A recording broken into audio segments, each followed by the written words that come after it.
নুরানি চিকিৎসক, যাকে আপনাদের ভাষায় কবিরাজ বলা হয়। আমার নুরানি চিকিৎসার তালিম আমি পেয়েছিলাম আমার আম্মা মোসাম্মদ আয়েশা বিনতে খালিদের কাছ থেকে।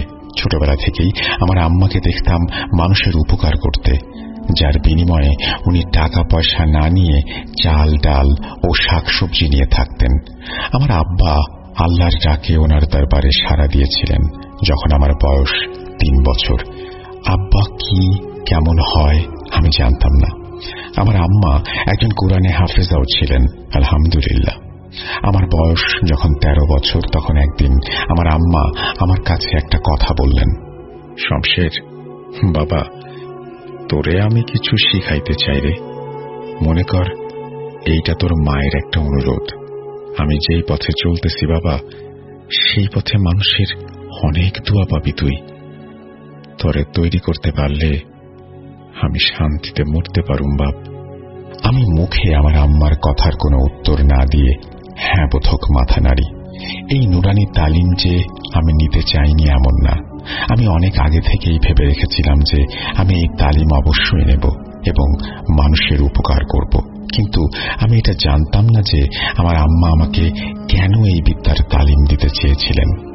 কারণ ছিল আমার নিজের জীবন বাঁচানোর জন্য।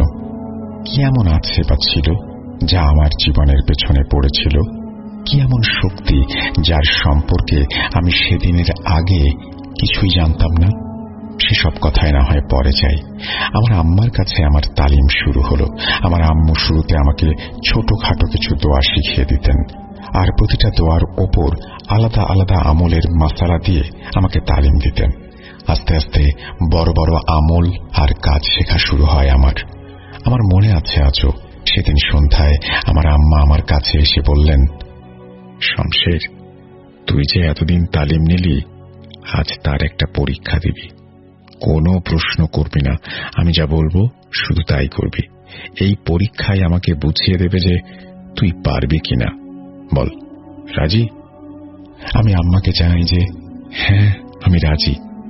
সেদিন রাতে আম্মা আমাকে নিয়ে বাসা থেকে বের হয়ে পড়লেন।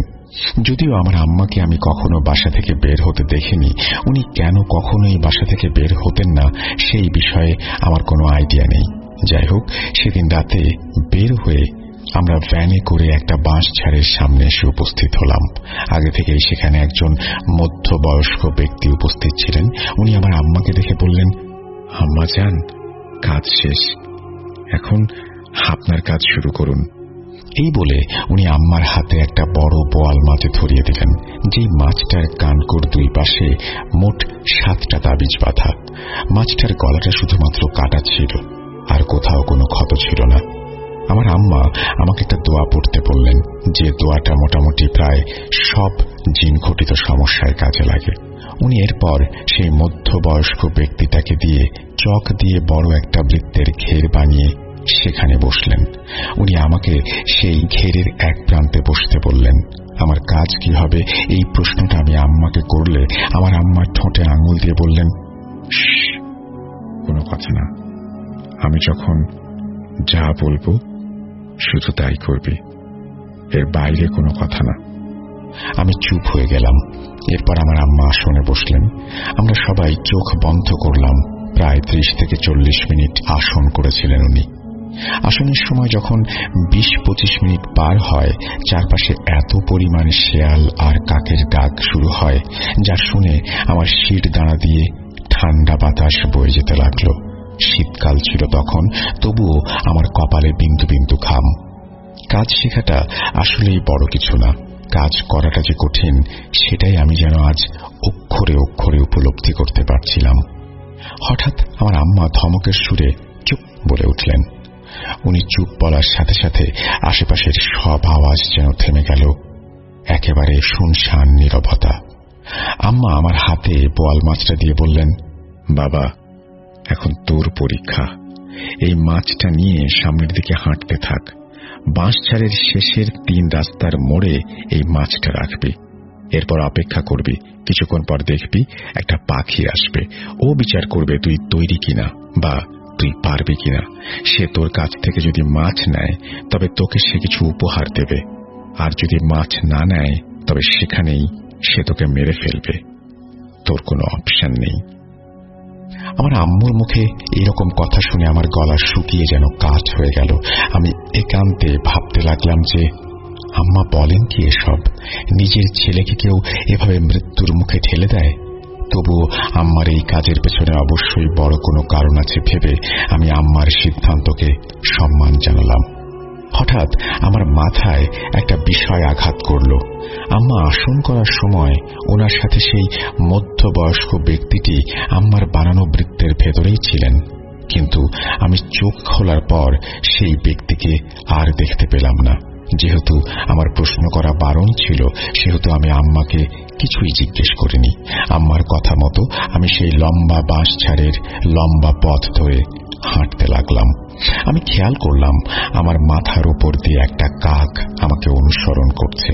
আমি পাত্তা দিলাম না। প্রায় 10 মিনিট হাঁটার পর আমি বাঁশঝাড়ের রাস্তার মোড়ে এসে পৌঁছালাম। মোড়ের একেবারে মাঝ বরাবর বসে আমি আম্মার শিখিয়ে দেয়া দোয়াটা আওড়াতে লাগলাম।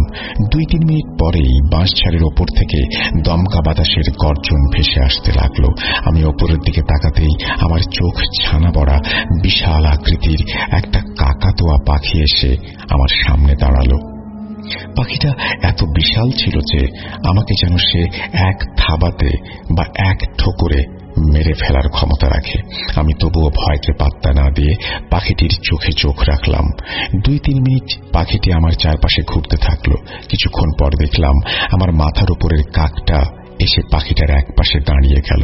এরপর কাকাতুয়া পাখিটি আমার সামনে এসে বসে পড়ল। সে আমার হাতে থাকা মাছটার দিকে তাকিয়ে রইল। আমি মাছটা পাখিটার সামনে নিয়ে যেতেই সে মাছটাকে ঠোঁটে নিয়ে গিলে ফেলল। আমি বুঝতে পারলাম যে আমার দেয়া উপহার সে গ্রহণ করেছে। এবার সে আমাকে উপহার দেবে। কি উপহার দেবে সেটাই দেখার পালা। মাছটা খেয়ে পাখিটা নিজের ডানা থেকে গুনে গুনে 7টা পালক তার ঠোঁট দিয়ে ছেড়ে সেখান থেকে উড়ে চলে গেল।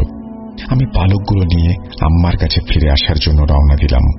এবারও দেখলাম সেই কাকটা আমাকে ফলো করছে। আম্মার কাছে পৌঁছানোর 20 থেকে 30 সেকেন্ড আগে কাকটাকে আমি আর দেখিনি। আমি ফিরে আসতেই আম্মুর মুখে হাসি। উনি আমাকে বললেন, সাবাস বেটা, আমি জানতাম তুই পারবি। আম্মার এই কথা আমার কানে বাজছিল। এমন সময় আমি দেখলাম সেই মধ্যবয়স্ক লোকটা বৃত্তের ভেতরে চুপ করে বসে আছে। আমি সেদিকে নজর না দিয়ে আম্মাকে কাকাতুয়া পাখির দেয়া সেই উপহার অর্থাৎ 7টা পালক দিয়ে দিলাম। আমার আম্মা 3টি পালক সেই ব্যক্তিটিকে দিয়ে বললেন, 3 জনের জন্য 3টা বানিয়ে কাল দিয়ে যাব। আম্মার কথা শুনে লোকটা আম্মাকে সালাম জানিয়ে বিদায় নিল। এরপর আম্মার সাথে আমিও বাড়ি ফিরে এলাম। আমি বাড়ি ফিরে আম্মাকে জিজ্ঞেস করলাম, আম্মা, আজ রাতে আমাদের সাথে যে ব্যক্তিটি ছিল উনি কে? আর এই কাকাতুয়া পাখি, আমি কিছুই বুঝতে পারছি না। আমার প্রশ্ন শুনে আমার আম্মা আমাকে জানালেন যে এই বিদ্যা আমাদের বংশগত। কবিরাজি বিদ্যা যে কেউ চাইলেই হাসিল করতে পারে না, কিন্তু আমরা যেই বিদ্যায় অধ্যয়ন করেছি সেটা আসলে শুধু কবিরাজি বিদ্যা না, এটা আসলে সিক্রেটলি শয়তানের বিরুদ্ধে যুদ্ধ। আর যে কোনো যুদ্ধে যেমন অস্ত্র, বর্ম বা আর্মসের প্রয়োজন হয়, সেগুলোর ব্যবস্থা নাকি আম্মু করেছেন। আমি ওনাকে জিজ্ঞেস করলাম, কার বিরুদ্ধে যুদ্ধ, কোন শয়তান? আম্মু আমাকে জানালেন, 2 জাহানি শয়তান অনেক বড় একটা কাজ নিয়ে এসেছে। আমাদের সকল চিন্তা, ভাবনা, কাজ সবকিছুই শয়তান কনজিউম করে আর আমাদের ভালো কাজগুলো খারাপের দিকে নিয়ে যেতে বাধ্য করে, আর আমরা সেটা বুঝতে পারি না।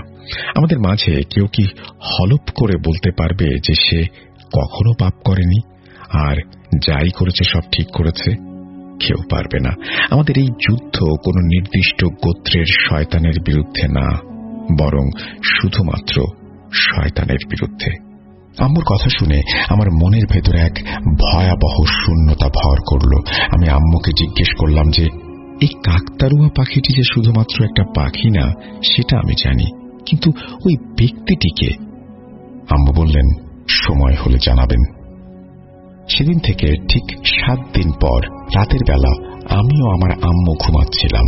এমন সময় ঘরের দরজায় হালকা 3টা কড়া শব্দ। আমি দরজায় কে এসেছে দেখতে যাব, এমন সময় দেখলাম আমার আম্মা তড়িঘড়ি করে দরজা দিয়ে ঘরে প্রবেশ করলেন।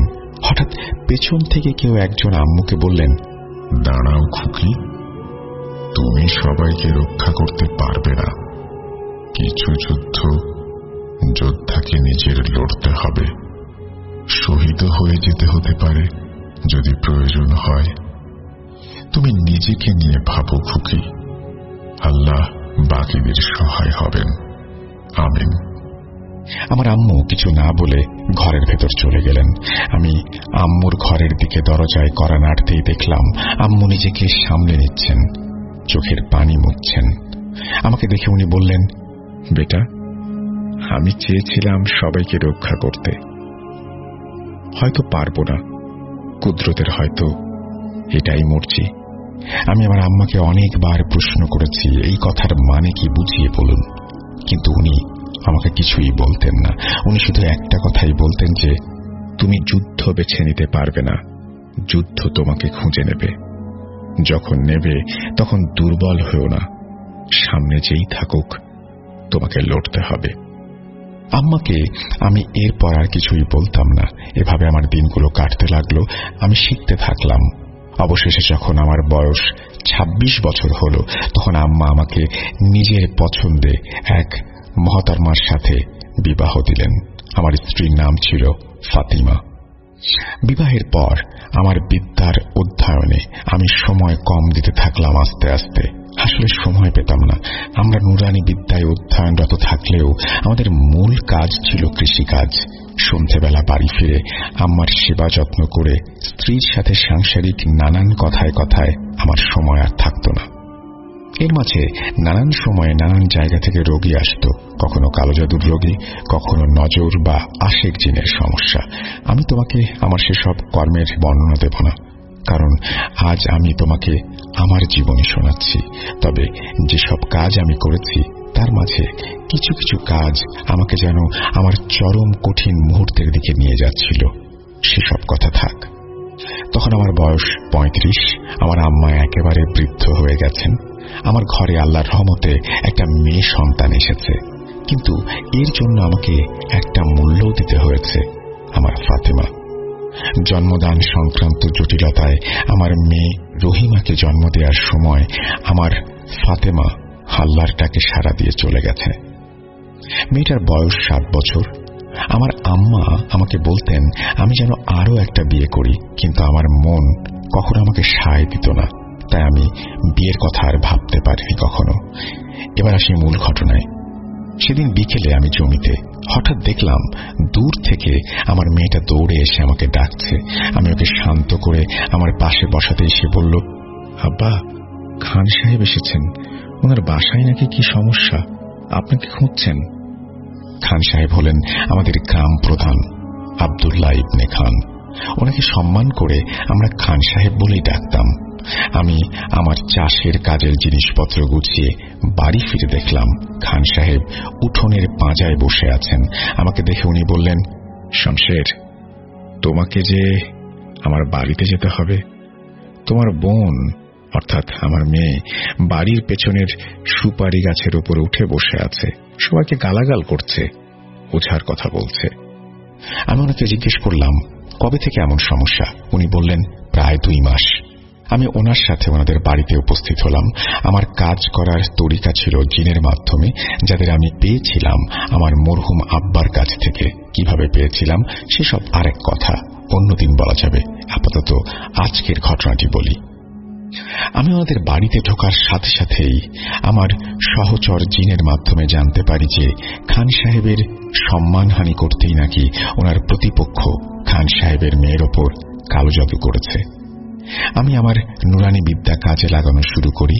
আস্তে আস্তে বাড়িটার 3টা স্থান আমি খনন করি। কোথায় কি পেয়েছিলাম ধাপে ধাপে বলছি। স্থান 1, কলপাড়। কলপারের কল উপড়ে যখন সেই জায়গাটা খনন করা হয় তখন সেখানে একটা লাল কাপড় পাওয়া যায়। যে লাল কাপড় খুলে দেখা গেল যে সেই কাপড়ের ভেতরে গরু বা মহিষের হাড় আর চোখের সাথে একটা কাগজ বাঁধা, সেখানে খান সাহেবের মেয়ের নাম লেখা। এই কলের পানির সাথে সরাসরি সংযোগ সেই কাপড়ের। যতবার মেয়েটা এই কলের পানি খাবে ততবার তার উপর জাদু আস্তে আস্তে প্রভাব বিস্তার করবে। স্থান 2, রান্নাঘর। রান্নাঘরে মাটির উনুন ভেঙে খনন করে সেখানে একটি গলিত মাছ পাই, যেই মাছের গলায় তাবিজ আটকানো ছিল। স্থান 3, সুপারি গাছতলা। সুপারি গাছের নিচের গর্তে 3টা পুতুল পাওয়া যায়, যেগুলোর একটির গায়ে খান সাহেবের মেয়ের নাম, একটার গায়ে ওনার নিজের নাম, আর একটার গায়ে ওনার স্ত্রীর নাম লেখা ছিল, অর্থাৎ বান। আমি আহমেদের সাহায্য নিয়ে জাদুর সব সরঞ্জাম নষ্ট করে খান সাহেবের মেয়ের আর ক্ষতি হবে না বলে বাসায় চলে আসি। সেদিন রাতের বেলা যখন আমি ভাত খেতে বসলাম তখন আমার আম্মা আমাকে ডেকে বললেন, বেটা, তোকে কিছু কথা বলা দরকার আমার। আমি আম্মাকে জিজ্ঞেস করেছিলাম উনি কি বলতে চান। এমন সময়ে আমার শ্যালকের গলার আওয়াজ ভেসে আসছিল। আমি ভাত রেখে উঠে দরজা খুলতেই দেখি আমার শ্যালক হাঁপাচ্ছে। আমি তাকে শান্ত করে জিজ্ঞেস করি কি হয়েছে। সে আমাকে বলে, দুলা ভাই, আমার স্ত্রীর খুব বিপদ।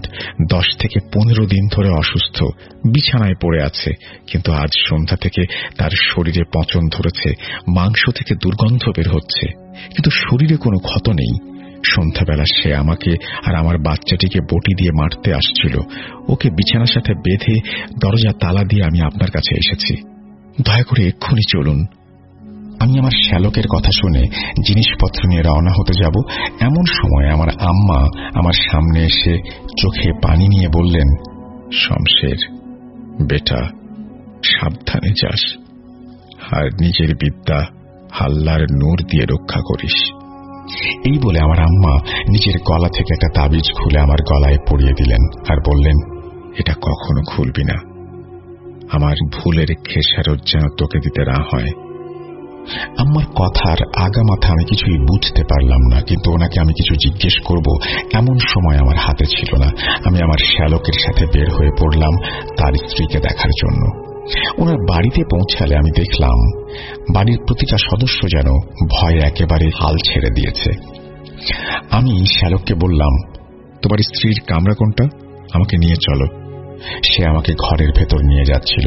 এমন সময় একটা দরজার ভেতর থেকে বাজে দুর্গন্ধ এসে আমার নাকে লাগে। সেই দরজার ভেতর থেকে পুরুষালী কণ্ঠে কেউ বলছিল, এসে গেছিস কবিরাজ, কাকে বাঁচাবি? একে নাকি ওকে? আমার শ্যালক ঘরের দরজা খুলতেই হ্যারিকেন বাতির আলোতে দেখলাম তার স্ত্রী বিছানায় শুয়ে আছে আর আবল তাবল বকছে। আমি আহমেদের সাথে পরামর্শ করে আমার কাজ শুরু করলে মেয়েটার গর্জন কিছুটা থেমে যায়। আমি একটু থামতেই হঠাৎ মেয়েটার মুখ থেকে প্রচন্ড রকমের বাজে দুর্গন্ধ বেরিয়ে আসে। আমি আহমেদের অস্তিত্ব আর অনুভব করতে পারছিলাম না। হঠাৎ মেয়েটা হাতের দড়ি ছিঁড়ে আমার সামনে বসে পড়ল আর আমার দিকে তাকিয়ে বলল, কাকে নিয়ে এসেছিলি আমার কাছে? আহমেদ, আর খুঁজে পাবি তাকে? আমি যেহেতু আহমেদের কোনো অস্তিত্ব অনুভব করতে পারছিলাম না, সেহেতু কিছুটা সংশয়ের মধ্যে পড়ে গেলাম। কি করা উচিত ভাবছিলাম। আমি মেয়েটার ঘর বন্ধ করে আমার শ্যালককে বললাম, দেখ ভাই, আমার মনে হয় এই শয়তান খুবই শক্তিশালী। আমি যাকে এনেছিলাম আমার সাথে তাকে আমি অনুভব করতে পারছি না। আর 2 দিন পর আসবো আম্মার সাথে পরামর্শ করে। এই বলে আমি সেদিনের মতো একদম ফাঁকা মাথায় বাড়ি ফিরি। সকালবেলা বাড়ি ফিরে এসে আমার জীবন যেন আরো ধোঁয়াশা হয়ে গেল। আমি আমার মেয়েটাকে দেখছিলাম, সে তার দাদির কাছে বসে বসে কাঁদছে। আমি দৌড়ে ঘরে গিয়ে দেখি আমার আম্মা আর এই দুনিয়াতে নেই। ওনার গলার ঠিক মাছ বরাবর একটা সুইয়ের মতো ছোট গর্ত হয়ে রক্ত পড়ছিল, আর সুইটা যেন গলা দিয়ে ঢুকে ঘাড়ের পেছন দিয়ে বের হয়ে গেছে। শোকের ছায়া নেমে এলো আমার জীবনে। বুঝতে পারলাম না কিভাবে আমার আম্মা এভাবে আমাকে ছেড়ে চলে গেলেন। পরদিন বাদ জুম্মা আম্মাকে কবরস্থ করে আমি বাড়ির উঠোনে বসেছিলাম। এমন সময়ে আমার শ্যালক পাশে এসে বলল, দুলাভাই, আমি জানি এটা সঠিক সময় না, কিন্তু আমার ছেলেটাকে এতিম দেখতে পারবো না এই বয়সে আমি, তাই নির্লজ্জের মতো আপনার সাহায্য চাইছি। আমি চোখ মুছে একটু হেসে বললাম, চিন্তা করো না ভাই, আজই যাব, রহিমাকে নিয়ে যাব। ওকে তো আর একা রেখে যাওয়া যাবে না। সমস্যা আছে কোনো? আমার শ্যালক খুশি মনে আমাকে জড়িয়ে ধরে বললেন, রহিমা আমারই মেয়ে, আমি দেখে শুনে রাখবো, আপনি চলেন দুলাভাই। আমি সেদিন বিকেলের সময় আমার শ্যালকের বাড়িতে গিয়ে উপস্থিত হই। আমি আহমেদকেও আমার কাছে পাচ্ছিলাম না, আমার সব থেকে প্রিয় সহচর, আমার বাবার তরফ থেকে পাওয়া সর্বশ্রেষ্ঠ উপহার। এক শোকে আমার যেন দুই শোক, এক আমার আম্মা আর দুই আমার প্রিয় সহচর আহমদ। আমি আমার শ্যালক ও তার স্ত্রীর ভাইকে সেদিন বাড়িতে রেখে আমার মেয়ে আর শ্যালকের মেয়ে সহ সবাইকে অন্যত্র থাকার জন্য পাঠিয়ে দেই। আমার শ্যালকের ঘরে প্রবেশ করার আগেই আবারও ঘরের ভেতর থেকে সেই পুরুষালী কণ্ঠ অর্থাৎ অট্টহাসি ভেসে আসে। আমি ভয়ও পেলাম না, পিছুও হটলাম না। আমি আমার শ্যালককে বললাম, শোনো ভাই, ভেতরে যাই হবে, যাই দেখো, তোমরা কোনো প্রকার রিয়্যাক্ট করবে না, উত্তেজিত হবে না, ওর সাথে কোনো কথা বলবে না। ও এখন তোমার স্ত্রী নয়, কোনো প্রকার মায়া কান্নায় ভুলবে না। আমার শ্যালক সহ ওনার স্ত্রীর ভাই হ্যাঁ বোধক মাথা নাড়লেন। আমি সর্বপ্রথম ভেতরে প্রবেশ করলাম।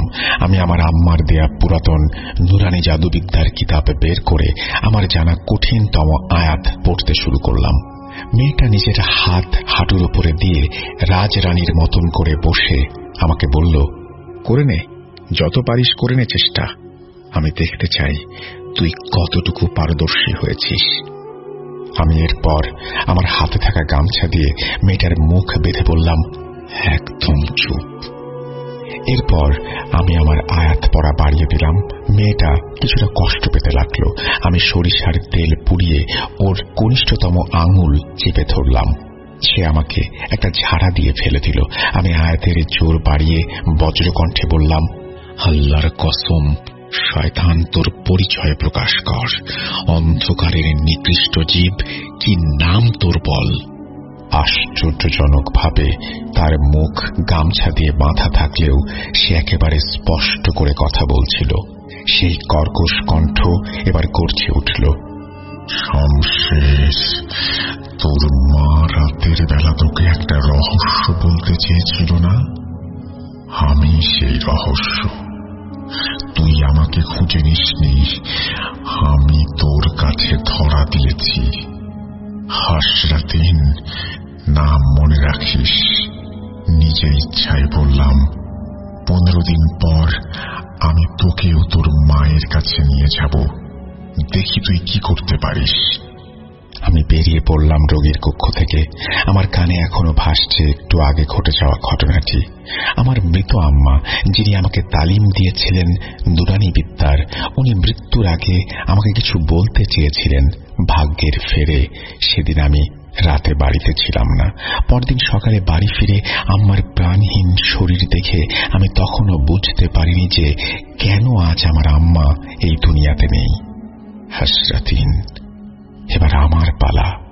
আমি হারব না, আমিও প্রতিশোধ নেব, আমিও আমার বাহিনী নিয়ে আসব।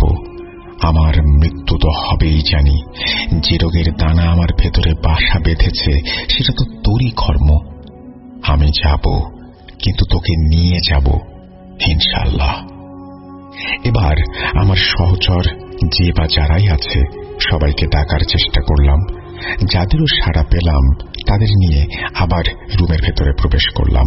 আমি রুমের ভেতরে প্রবেশ করতেই মেয়েটা বজ্রকণ্ঠে বলে উঠল, চেলা নিয়ে এসেছিস শমশের কবিরাজ?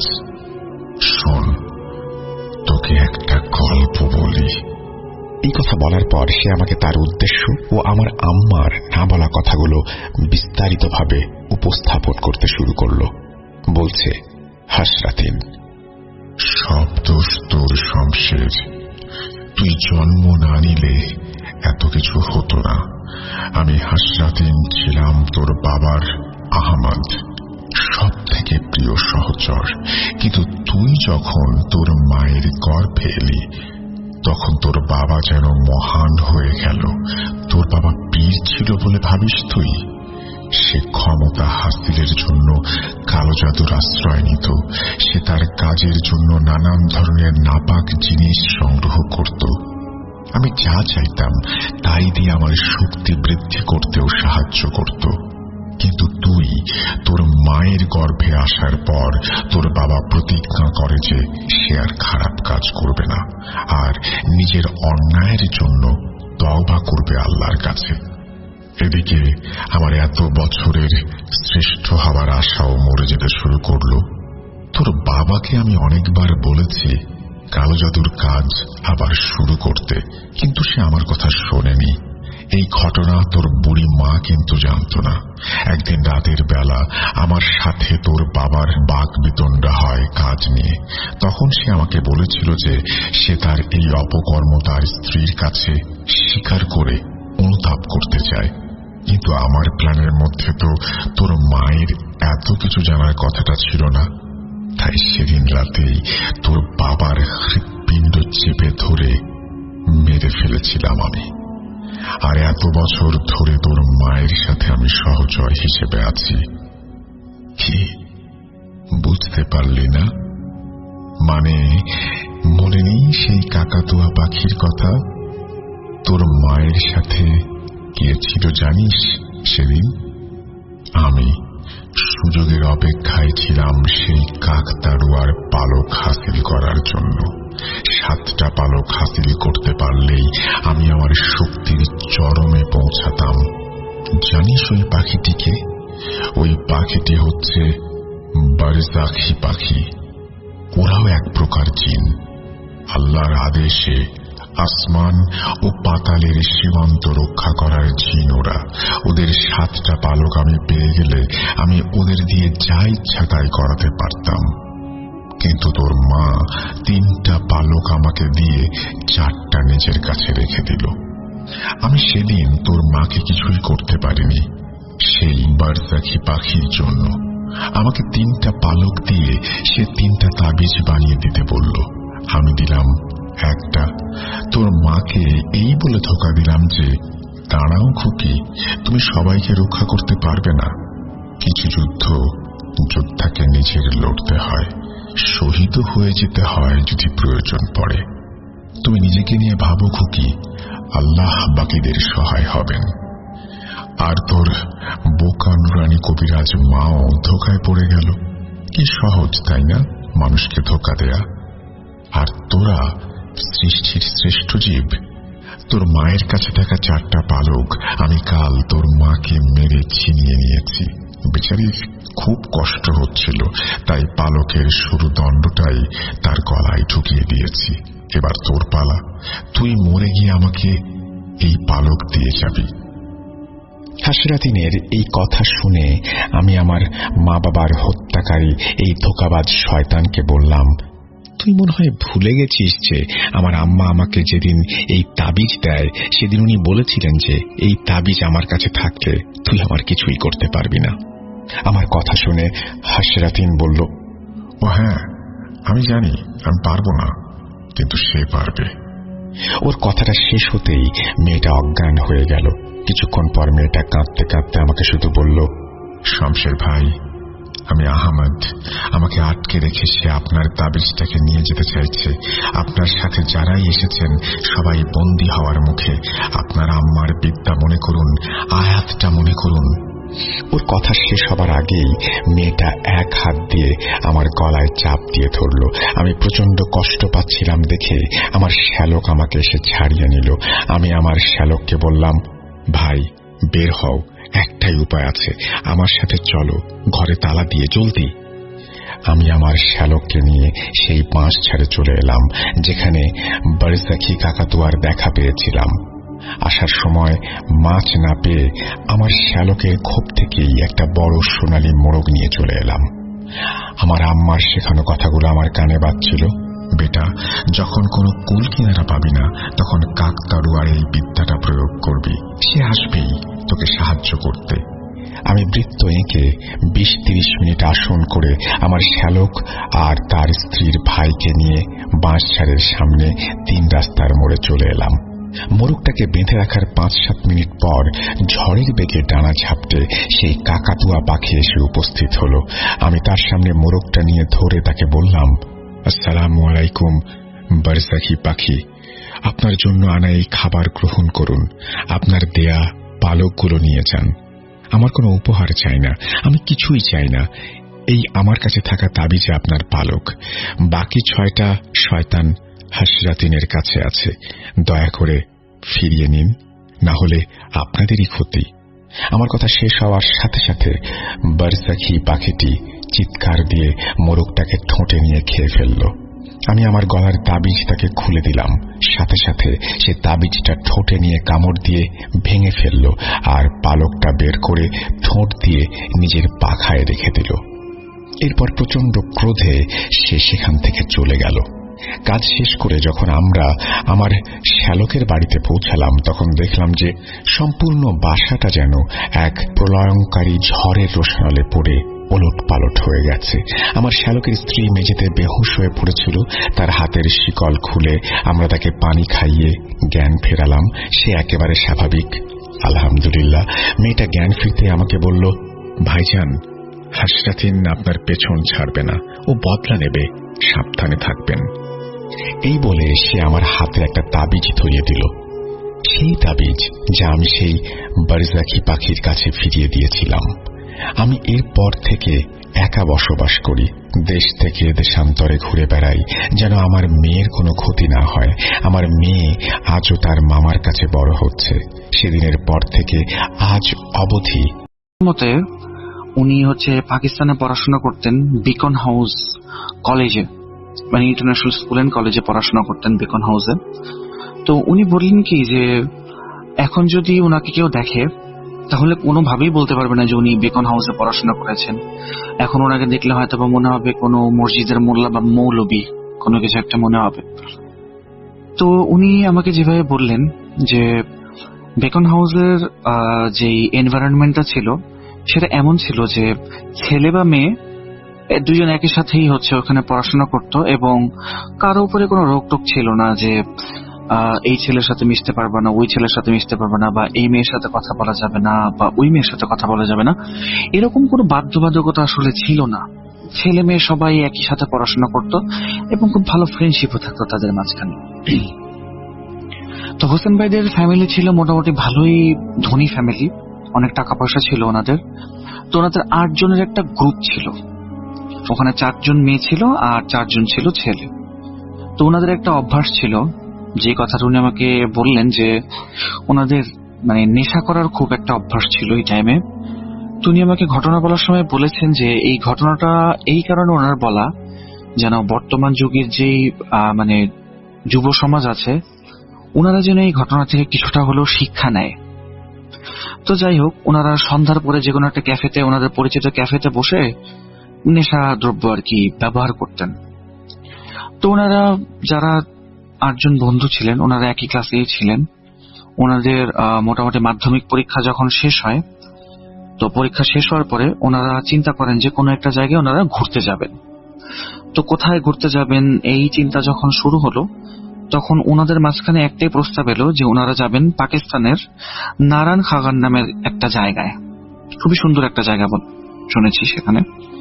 তো নারায়ণ খাগান যাওয়ার জন্য তাদেরকে প্রথমে যেতে হতো ইসলামাবাদ, এরপরে আবোটাবাদ, এরপরে সেখান থেকে কাওয়াই। যাই হোক, ওনারা প্ল্যান করার পর দিন 2 দিন পরে আর কি 2টো গাড়ি নিয়ে 4 জন করে 2টো গাড়িতে 8 জন মিলে নারায়ণ খাগানের উদ্দেশ্যে রওনা দিলেন। তো নারায়ণ খাগান যাওয়ার আগে প্রথমে ইসলামাবাদ গেলেন ওনারা, এরপরে সেখান থেকে গেলেন আবোটাবাদ এবং কাওয়াই। এবং কাওয়াই সম্পর্কে উনি আমাকে যতটুকু বলেছেন যে সেখানে হোটেলগুলি মোটামুটি ছিমছাম টাইপের বা কিছুটা জঙ্গলে ভর্তি এরকম টাইপের। তো ওই জায়গায় যাওয়ার পরে যেহেতু ওনারা সকাল থেকে ড্রাইভ করছেন সেহেতু ওনারা চিন্তা করলেন কি যে কিছুক্ষণ রেস্ট নেওয়া যাক। তো ওনারা সেখানে একটা হোটেল নিয়ে দুইটা রুম বুক করে একটা রুমের মধ্যে 4 জন ছেলে আর একটা রুমের ভেতরে 4 জন মেয়ে একসাথে স্টে করে ওনারা ফ্রেশ হওয়ার পরে একজন যখন বের হলেন নারায়ণ খাগান যাওয়ার পথে রওনা দেওয়ার জন্য, মোটামুটি প্রায় সন্ধ্যার মতোই অবস্থা ছিল। তো বের হবার পরে ওনারা সেখানের লোকাল যে মানুষগুলি ছিল ওনাদেরকে জিজ্ঞেস করলেন যে নারায়ণ খাগান যাওয়ার রাস্তাটা কেমন, যেহেতু ওনারা কখনো যান নাই সেখানে।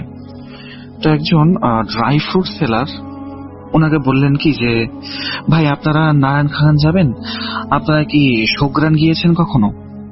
তো তখন হোসেন ভাই বললেন কি যে না, আমরা তো কখনো শোগ্রান যাই নাই।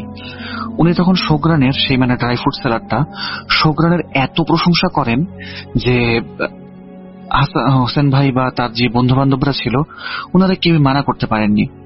ওনারা আরো বিভিন্ন লোকের কাছ থেকে শোগ্রান সম্পর্কে জিজ্ঞেস করে মানে ভেরিফাই করলেন এবং সকলেই বলল যে হ্যাঁ, সেই ড্রাই ফ্রুট সেলার ছেলেটা যা বলেছে কথাগুলি সবগুলি সত্যি, কোনো ধরনের এতে কোনো মিথ্যা কথা নাই। শোগ্রান জায়গাটা খুবই সুন্দর। তো শোগ্রান হচ্ছে এই কাওয়াই থেকে প্রায় 2 কিলোমিটারের রাস্তা, 2 থেকে 2.5 কিলোমিটার বা 3 কিলোমিটার হবে। তো উনি বললেন কি যে রাস্তাটা এতটাই খারাপ ছিল যে ওনাদের এই 2 থেকে 3 কিলোমিটার রাস্তা যেতেও প্রায় 1-1.5 ঘন্টা সময় লাগে, এতটাই খারাপ রাস্তা ছিল।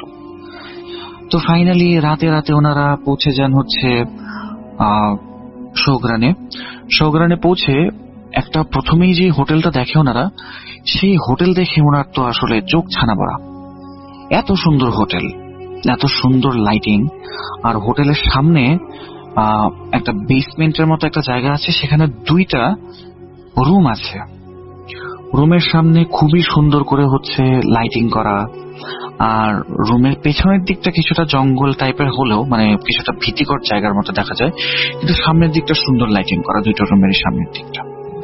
তো ওনারা কি করলেন, সেই রুম 2টি চয়েস করলেন এবং সেদিন রাত হয়ে যাওয়ার কারণে ওনারা কি করলেন, একটা রুমের ভেতরে 4 জন মেয়ে এবং আরেকটা রুমের ভেতরে 4 জন ছেলে মিলে ওরা ঘুমিয়ে গেলেন সেদিন রাতের বেলা। পরদিন সকালবেলা যখন ওনারা ঘুম থেকে উঠলেন, ওনারা আসলে ঘুম থেকে উঠতে উঠতে ওনাদের প্রায় 3টা-4টা বেজে যায়, বিকাল বেজে যেত আর কি। তো বিকাল 3টা-4টার দিকে যখন উঠলেন ওনারা, লাঞ্চ টাঞ্চ সবকিছু করার পর ওনারা শোগ্রান শহর মানে এলাকাটা ঘুরতে বের হলেন। ঘোরাঘুরি করার পরে চিন্তা করলেন যে না, ড্রাই ফ্রুটস এর যে কথাটা বলেছিল কথাটা ঠিকই আছে, শোগ্রান খুবই সুন্দর একটা জায়গা, মাইন্ড ব্লোয়িং আর কি। তো এরপরে যখন মোটামুটি সন্ধ্যা হয়ে যায়, তো ওনারা যখন বাইরে বসেছিলেন লনের দিকে, তখন সেখানকার কিছু লোকাল মানুষ ওনাদেরকে বলতে লাগলো কি যে ভাই আপনারা রাতের বেলা এত বাইরে থাকবেন না। তো হোসেন ভাই জিজ্ঞেস করলেন যে কেন? তো সেই লোকটা বলল কি যে রাতের বেলা যদি বাইরে থাকেন তাহলে এখানে মানে জঙ্গলি চিতা বাঘও আসে বা শিয়াল টেল অনেক কিছুই আসে, সো আপনাদের জন্য this place is not safe, so you should stay put the home. তো তারপরে ওনারা চিন্তা করলেন যে আচ্ছা ঠিক আছে, দরকার নেই রাতের বেলা শুধু শুধু বাইরে থাকার, ঘরের ভেতরে থাকি, এটাই সবচেয়ে ভালো উপায়। তো ওনারা সেদিন মোটামুটি সন্ধ্যার পরে ঘরের ভেতরে ঢুকে ওনাদের যেই নেশাদ্রব্যগুলি ছিল সেগুলো ডোজ সবাই নিলেন এবং ডোজ নেওয়ার পরে ওনারা যখন মোটামুটি প্রায় হাই হয়ে গিয়েছেন, এরকম টাইমে ঘরের ভেতরে ওনারা নানান ধরনের বিষয় নিয়ে গল্প করছিলেন। কখনো মুভি, কখনো কোনো টিভি শো বা কোনো পার্টিকুলার পার্সন, মানে বন্ধু বান্ধব একত্র হলে যেরকম একটা অবস্থা হয়। তো এরকম সময়ে একটা টপিকই বাদ থাকে সব সময়, সেটা জিন বা ভূত। এরকম টপিকটাই আসলে লাস্ট একটা টপিক হয়, last choice of the topic. তো এরকম টাইমে ওনাদের একজন বন্ধু, মানে মেয়ে বন্ধু, ভূত রিলেটেড বা জিন রিলেটেড কথা বলা স্টার্ট করলেন। তো এরকম আড্ডার মধ্যে যেটা হয়, যখন এই কথাগুলো চলতে থাকে তখন আসলে কেউ থামে না, একটা ফ্যাসিনেশন থাকে বা একটা কিউরিয়াসিটি থাকে, মানে খুবই অ্যাপিলিং একটা বিষয়।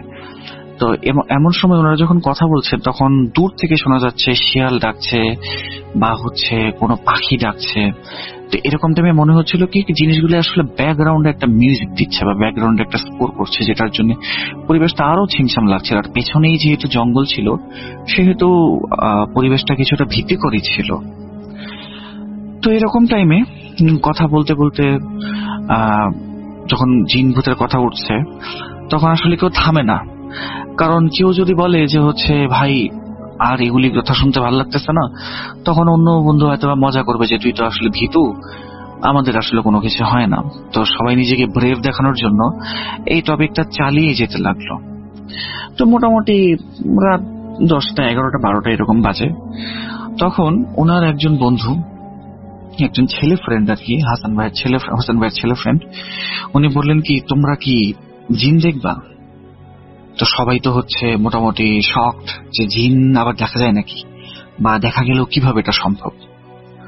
এরপরেও ওনাকে জিজ্ঞেস করলো যে কিভাবে। উনি বললেন কি দেখতে চাইলে আমি তোমাদেরকে দেখাইতে পারি। তো হোসেন ভাইয়ের এই যে বন্ধুটা ছিল যে জিন দেখানোর আর কি অফারটা দিয়েছে, সে অ্যাকচুয়ালি একটা পীর ঘরানার ছেলে ছিল।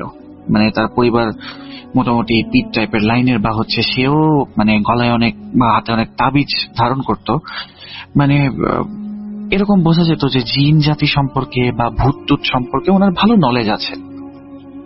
তো শুরুতে হচ্ছে মেয়ে 4 জন না করলো যে না দরকার নেই, আমাদের এরকম কিছু লাগবে না, জিন টিন দেখার দরকার নেই, এখানে এনজয় করতে আসছি, আমরা এনজয় করে চলে যাবো, এগুলো ঝামেলা করার দরকার নেই।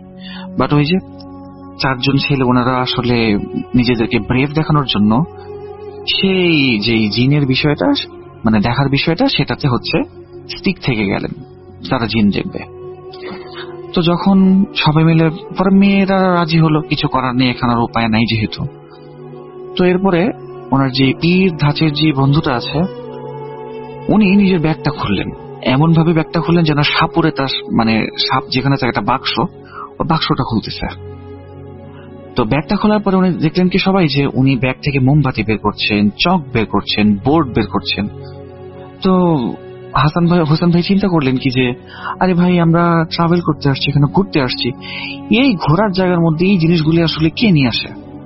তো উনি যখন ওনার বন্ধুকে জিজ্ঞেস করেন কি রে ভাই তুই এগুলা এখানে কেন নিয়ে আসছস, তো ওনার বন্ধু বললেন কি যে আমি সব জায়গায় এগুলো নিয়ে যাই, আমার ব্যাগে সবসময় এগুলো থাকে।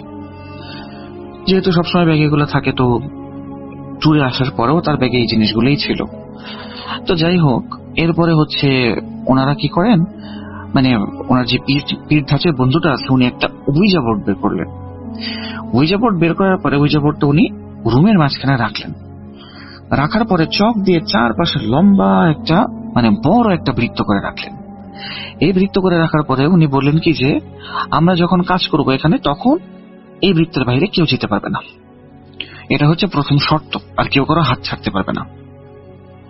তো যাই হোক, সবাই হচ্ছে বৃত্তের ভেতরে বসলো, মোমবাতি জ্বালানো ছিল, উইজা বোর্ডের চারপাশে মোমবাতি জ্বালানো ছিল। ওনারা সবাই একে অপরের হাত ধরে বসলেন, যেভাবে নামাজে বসার সময় যেভাবে বসে হাঁটু দুটা হচ্ছে মেঝেতে থাকে, পা হচ্ছে পেছনে থাকে, ওরকম ভাবে ওনারা বসেছিলেন সবাই আর কি। তো এরপরে সেই পীর ধাঁচের বন্ধুটা কি করলেন, ওনার আমল করা শুরু করলেন। তা আমল করা শুরু করার পরে 5-10 মিনিট পরে সবাই চিৎকার দিয়ে উঠল। রুমের লাইটও বন্ধ হয়ে গেছে, তখন চোখ বন্ধ ছিল সবার, চোখ খুলে সবাই দেখে রুমের লাইট বন্ধ। তো চিৎকার করে উঠলো কেন? হোসেন ভাই বললেন ওনার মনে হলো যে কোনো কিছু একটা সরীসৃপ জাতীয় কিছু, একটা সাপ টাইপের কিছু ওনার পায়ের পাতার উপর দিয়ে বা তালুর উপর দিয়ে গেছে। তুই যখন এই কথাটা বললেন, বাকি সবাই হচ্ছে একই কথা বলতেছে, হ্যাঁ আমার এরকম মনে হয়েছে, আমার এরকম মনে হয়েছে, করবো না, থাক দরকার নেই। তো ওনার একটা বন্ধু কি করতেছিল, একটা মেয়ে বন্ধু যে হচ্ছে হোসেন ভাইয়ের পাশে বসছিল, উনি বললেন কি যে লাইট অন করতে চাই, লাইট কেন অফ হইলো? তো উনি যখন উঠতে যাবে তখন হচ্ছে ওই পীর ধাঁচের বন্ধুটা বললো কি যে না ওঠা যাবে না। তো মেয়েটা উঠতে গিয়ে যখন উঠতে পারলো না, তখন হোসেন ভাইয়ের পায়ে মেয়েটা একটা হোঁচট খায়। হোঁচট খেয়ে সে কি হয়, এই দাগের বাইরে চলে যায়। তো দাগের বাইরে চলে যাওয়ার পরে হোসেন ভাই হচ্ছে ওনার পীর ধাঁচের বন্ধুটাকে বলে কি তুই এই সমস্ত জিনিস এখন বন্ধ কর, ভাই আর ভাল লাগতেছে না, জিম টিম দেখার দরকার নেই, এই দাগটা বন্ধ কর, এই বেরোবো আমরা, আর ভালো লাগতেছে না। তো ওনার বন্ধু বললো কি যে ভাই এখনই বেরোয়া যাবে না, আর মেয়ে বন্ধুটাকে বলতেছে তুইও ভেতরে ঢুক, ভেতরে ঢুক, নাহলে এখানে ঝামেলা আছে, তাড়াতাড়ি ভেতরে ঢুক। তো উনি ভেতরে ঢোকার পরে হোসেন ভাই সেই মানে পীর ধাঁচের বন্ধু কি করলো, কিছুক্ষণ আমল করার পরে রুমের লাইট অটোমেটিক অন হয়ে গেল। এরপরে সবাই হচ্ছে উইজা বোর্ড ছেড়ে উঠে পড়লেন। আর উইজা বোর্ডে যখন তারা বসেছিলেন তখন তারা আসলে পায়ের উপর দিয়ে যে সরীসৃপ কিছু গেল, ওটা যাওয়ার আগে ওনারা বিভিন্ন প্রশ্নও করেছিলেন, যেমন হচ্ছে এখানে যদি কেউ থাকো আমাদের সাথে কথা বলো, বা হচ্ছে আমাদেরকে একটা সাইন দাও যেন আমরা বুঝতে পারি যে তোমরা এখানে আছো। তো যাই হোক, ঘটনা এখানে শেষ হলো। তো লাইট যখন জ্বললো তখন দেখা গেল কি হোসেন ভাইয়ের পাশে ওনার যে বান্ধবীটা ছিল উনি তখনও না দাগের বাহিরে, এবং উনি কিরকম জানি হচ্ছে মানে বাঘ টাইপের বা নেকড়ে টাইপের মতো গর্জন করছে, এত জোরে জোরে গর্জন করছে যে হচ্ছে বাকি সবাই ভয় পেয়ে যাচ্ছে। আর সবাই মনে করলো যে হয়তো বা এরকম একটা সিচুয়েশনে মেয়েটা হচ্ছে সবাইকে ভয় দেখানোর চেষ্টা করতেছে বা হচ্ছে দুষ্টমি করতেছে। তো হোসেন ভাই কি করলেন, জগের পানি নিয়ে সম্পূর্ণ পানিটা মেয়েটার উপর মুখের উপরে ছুঁড়ে ফেললেন। তো মেয়েটা তখন পুরুষালী গলায় বলল কি যে এখান থেকে যা, যেই কাজটা করছিস সেই কাজটা আর কোনোদিন করবি না।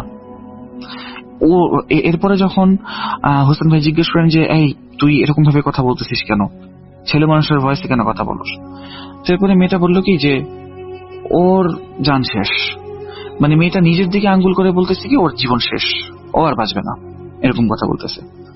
এরপরে সবাই ভাবলো যে মেয়েটা হয়তো দুষ্টুমি করতেছে, তো এই কারণে কি করলো, মেয়েদেরকে মেয়েদের রুমে পাঠিয়ে দেওয়া হলো। তো মেয়েদেরকে মেয়েদের রুমে পাঠিয়ে দেওয়ার পরে সবাই যখন শুইতে যাবে তখন মেয়েদের রুম থেকে জোরে চিৎকার আওয়াজ। তো চিৎকারের আওয়াজের পরে যখন হচ্ছে হোসেন ভাইরা সবাই মিলে গেলেন মেয়েদের রুমের দিকে, তখন রুমের দরজা নক করার পরে, দরজা খোলার পরে দেখলেন কি 3টা মেয়ে কি করলো, একদম হোসেন ভাইয়ের কাছে এসে মানে তার পেছনে লুকিয়ে গেল। তো হোসেন ভাই জিজ্ঞেস করলেন একজনকে যে কি হয়েছে, তোমরা এরকম চিল্লাচ্ছ কি কারণে? তো তখন একটা মেয়ে বলল কি যে হোসেন আসলে আমরা ও মানে যে মেয়েটার আর কি সমস্যা হচ্ছিল ওকে আসলে মানে একটু রিল্যাক্স করার চেষ্টা করতেছিলাম, এবং ও যেন এই ধরনের মজা না করে এগুলো বলতেছিলাম। এমন সময় বললাম কি আচ্ছা ঠিক আছে লাইট বন্ধ করো, চলো ঘুমায় যাই। তখন মেয়েটা কি করলো, মানে লাইটের দিকে আঙ্গুলের ইশারা করার সাথে সাথে আঙ্গুল তুলে ইশারা করলে লাইটটা বন্ধ হয়ে গেল। তো আমরা তো প্রচন্ড ভয় পেয়ে যাই এই কারণে, তো আমরা আর এই রুমে থাকবো না। এরপরে যখন হোসেন ভাই মেয়েটার কাছে গিয়ে জিজ্ঞেস করলেন যে তোর কি হয়েছে, তুই বল আমাদেরকে, সমস্যা কি তোর? তখন মেয়েটা বললো কি পুরুষালী গলায় বলতেছে এখান থেকে ভাগ, যা এখান থেকে, এখানে থাকবি না, যা এখান থেকে। তো হোসেন ভাই কি করলেন, রুমে এসে ওনার সেই পিঠ ধাঁচের বন্ধুটাকে ধরলেন, ওনার কলারে হাত দিয়ে বললেন কি তুই কি করছস বল, ওর এই অবস্থা কিভাবে হইল, বল এটার মানে সমাধান কি? তখন সেই বন্ধুটা বলল যে ও আসলে এই যে দাগটা ছিল বৃত্তের বাইরে যে বেরোইছিল না, এই কারণে আমরা যখন কোন একটা এন্টিটি কল করছি সেই এন্টিটিটা আইসা এই মেয়েটার উপরে ভর করে ফেলছে। তো এখন আসলে আমি জানি না এটার কি করতে হবে। তো যেহেতু বন্ধু কিছু জানে না, কাজে ওকে তো আসলে জোর করে কোনো লাভ নাই। তো ওনারা এটাই চিন্তা করলেন যে ঠিক আছে কালকে সকালে যাই কিছু হবে দেখা যাবে। তো বাকি 3টা মেয়েকে নিয়ে ওনারা নিজেদের রুমে সারা রাত নির্ঘুম কাটায় দিলেন। আর মেয়েদের রুম থেকে, যেখানে সেই পজেস মেয়েটা ছিল, তার রুম থেকে রাতে কোনো সময় বিড়ালের কান্নার আওয়াজ, কখনো কুকুরের কান্নার আওয়াজ, কখনো বা মহিলাদের কান্নার আওয়াজ, আবার বাচ্চাদের কান্নার আওয়াজ, মানে বিভিন্ন ভয়ানক আওয়াজ আসতে থাকতে। আর সাথে সাথে তো চারপাশের ওই নেকড়ে শিয়াল বা হচ্ছে পেঁচা পাখির ডাক তো আছেই। খুবই ভীতিকর একটা রাত কাটে তাদের। তো পরদিন সকালবেলা হোসেন ভাই যখন মেয়েটা রুমের দিকে যায়, রুমের দরজা খুলে দেখে কি মেয়েটা রুমের চারপাশে দৌড়াচ্ছে, এমন ভাবে দৌড়াচ্ছে মানে খুবই স্পিডে দৌড়াচ্ছে সে। তো এরপরে কি হলো, উনি মার্কেটে গেলেন, মার্কেটে গিয়ে ঘুমের কিছু মেডিসিন কিনে আনলেন। তো জোর করে বাকি 7 জনে মিলে ধরে উনাকে ঘুমের মানে খুব কড়া ডোজ দেওয়া হলো মেডিসিনের। তো যখন মেয়েটা ঘুমাই গেল তখন ওনারা চিন্তা করলেন কি এখনই সঠিক সময় আমরা ওকে নিয়ে যেতে পারবো। তো খুব সকালবেলা ওনারা হোটেল থেকে চেক আউট করলেন, এবং চেক আউট করার পরে ওনারা গাড়ি নিয়ে রওনা দিয়ে দিলেন।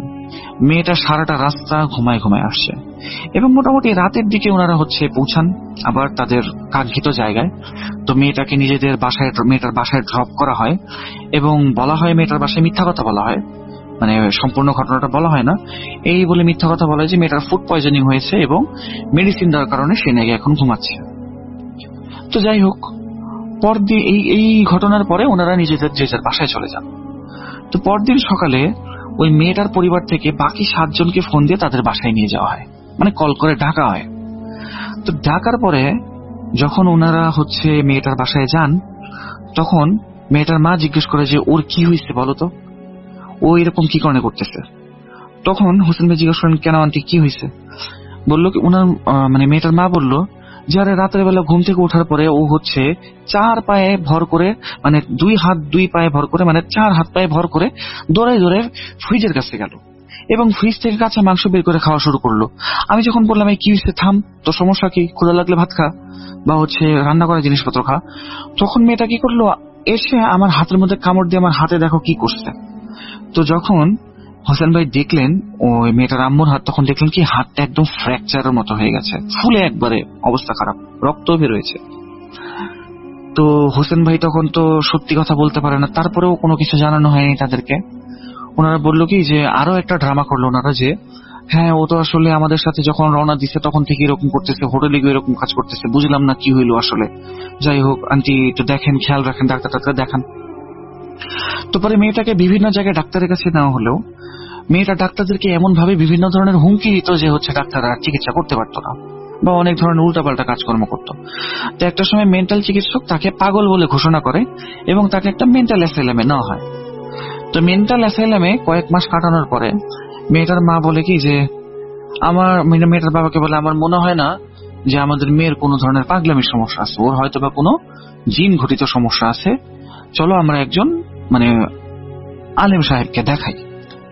তো ওনার বাবা সব কিছুই যেহেতু চেষ্টা করলেন, তো শেষ একটা চেষ্টা করার জন্য এই হুজুরের কাছে গেলেন একজনকে। তো হুজুরের কাছে যাওয়ার পর হুজুরকে সব বলার পরে হুজুর বললেন কি আচ্ছা ঠিক আছে, আপনার মেয়েকে দেখতে যাবো না, যে অ্যাসাইলামে আছে। তো অ্যাসাইলামে যাওয়ার পরে যখন হুজুরকে সেখানে নিয়ে যাওয়া হলো, হুজুর বসে বসে কি করছিলেন, মানে মেয়েটার সামনে বসে কথাবার্তা বলার পরে নিজের মতো কিছু একটা পড়তেছিলেন, একটা বই নিয়ে, মানে জাদুবিদ্যার বই বা হচ্ছে নুরানি আমলের বই। তো মেয়েটা কি করলো, পাশে অ্যাপেল রাখা ছিল, মানে নাস্তা হিসেবে দেওয়া হয়েছে গেস্টদেরকে। তো সে কি করলো, অ্যাপেল কাটার যে ছুরিটা আছে সেই ছুরিটা নিয়ে এই হুজুরের গলায় চালাই দিল। এত জোরে একটা, মানে এত ফাস্ট আর জোরে পোজ দিয়েছে যে বোঝা পর্যন্ত যায়নি যে কি ঘটলো। তো হুজুরের সেখানেই মৃত্যু ঘটে এবং তাকে হচ্ছে আরো মানে কঠিন ভাবে পাগল ঘোষণা করা হয় এবং তাকে পরে মেন্টাল অ্যাসাইলামেই রেখে দেওয়া হয়।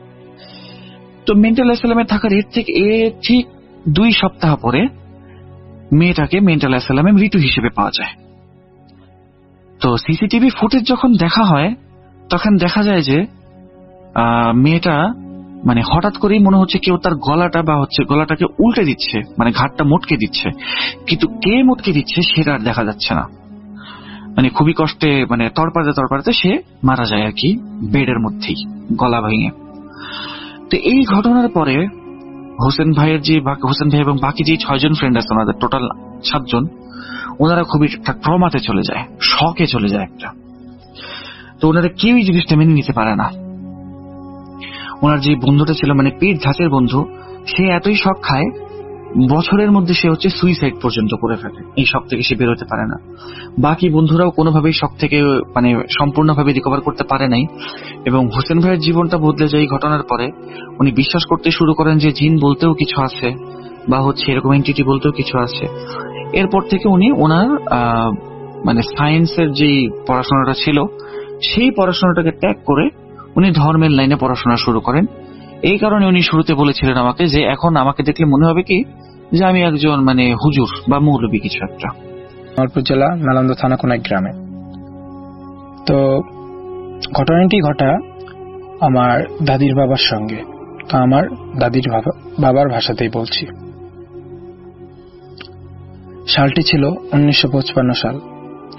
আমার বন্ধুই আমাকে বলল আমাকে বলল যে চল এক রাতে মাছ মারতে যাই, রাত 3টার দিকে। তা আমি বললাম চল যাই, হাতে টাকা পয়সা কিছু নাই, চল যাই, যে মাছ মারা যাবে। তো কালকে রাতে আসলাম, আসার পরে আমার বন্ধু বলতেছে মগনল তাড়াতাড়ি ওঠ, মাছ মেলাতে যেতে হবে।